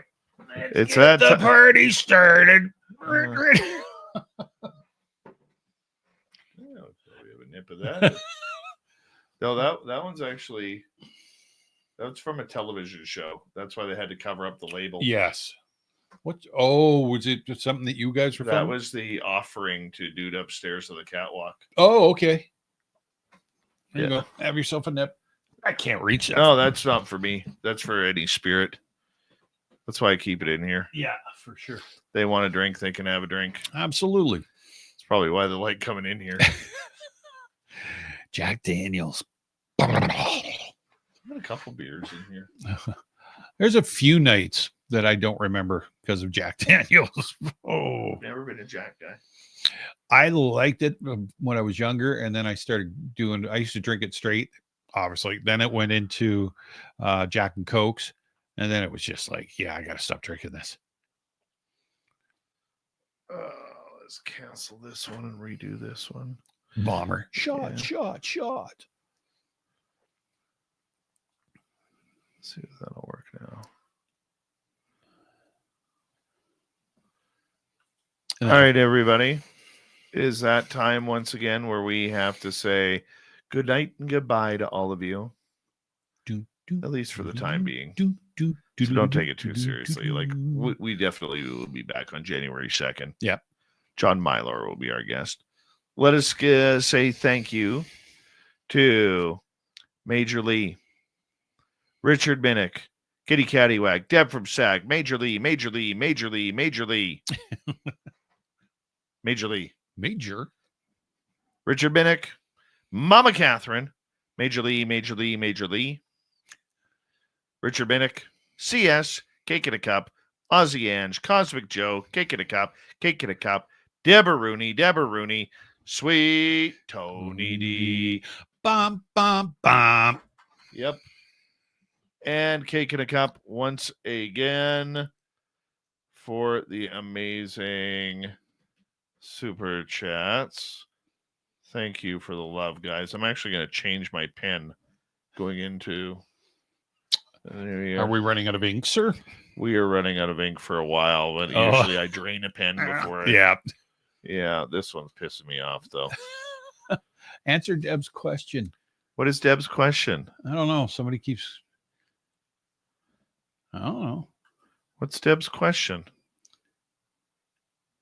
Was it a question? I don't know. Who will be here tomorrow? Sweet Robbie G has a couple of shows planned the next couple of nights. What is Deb's question? I think Deb screwed off, didn't she? No, maybe not. No, she never screws off. She's always here right to the end. Good night, all. Later, Mothman. I don't know. What's a question? Monk, see you tomorrow. No, she's not listening. Okay, Deb, forget it. Gotta wait for the delay to get through. I think it was Deb's request for Tim and Dave to get drunk. Yeah, we got that posted up there. I think that's what it was, yeah.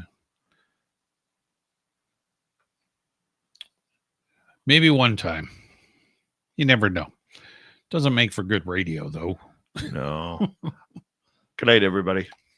Happy New Year. Take care.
Stay healthy, my friend. You too. If you need bail money, give me a call. Always, Dad.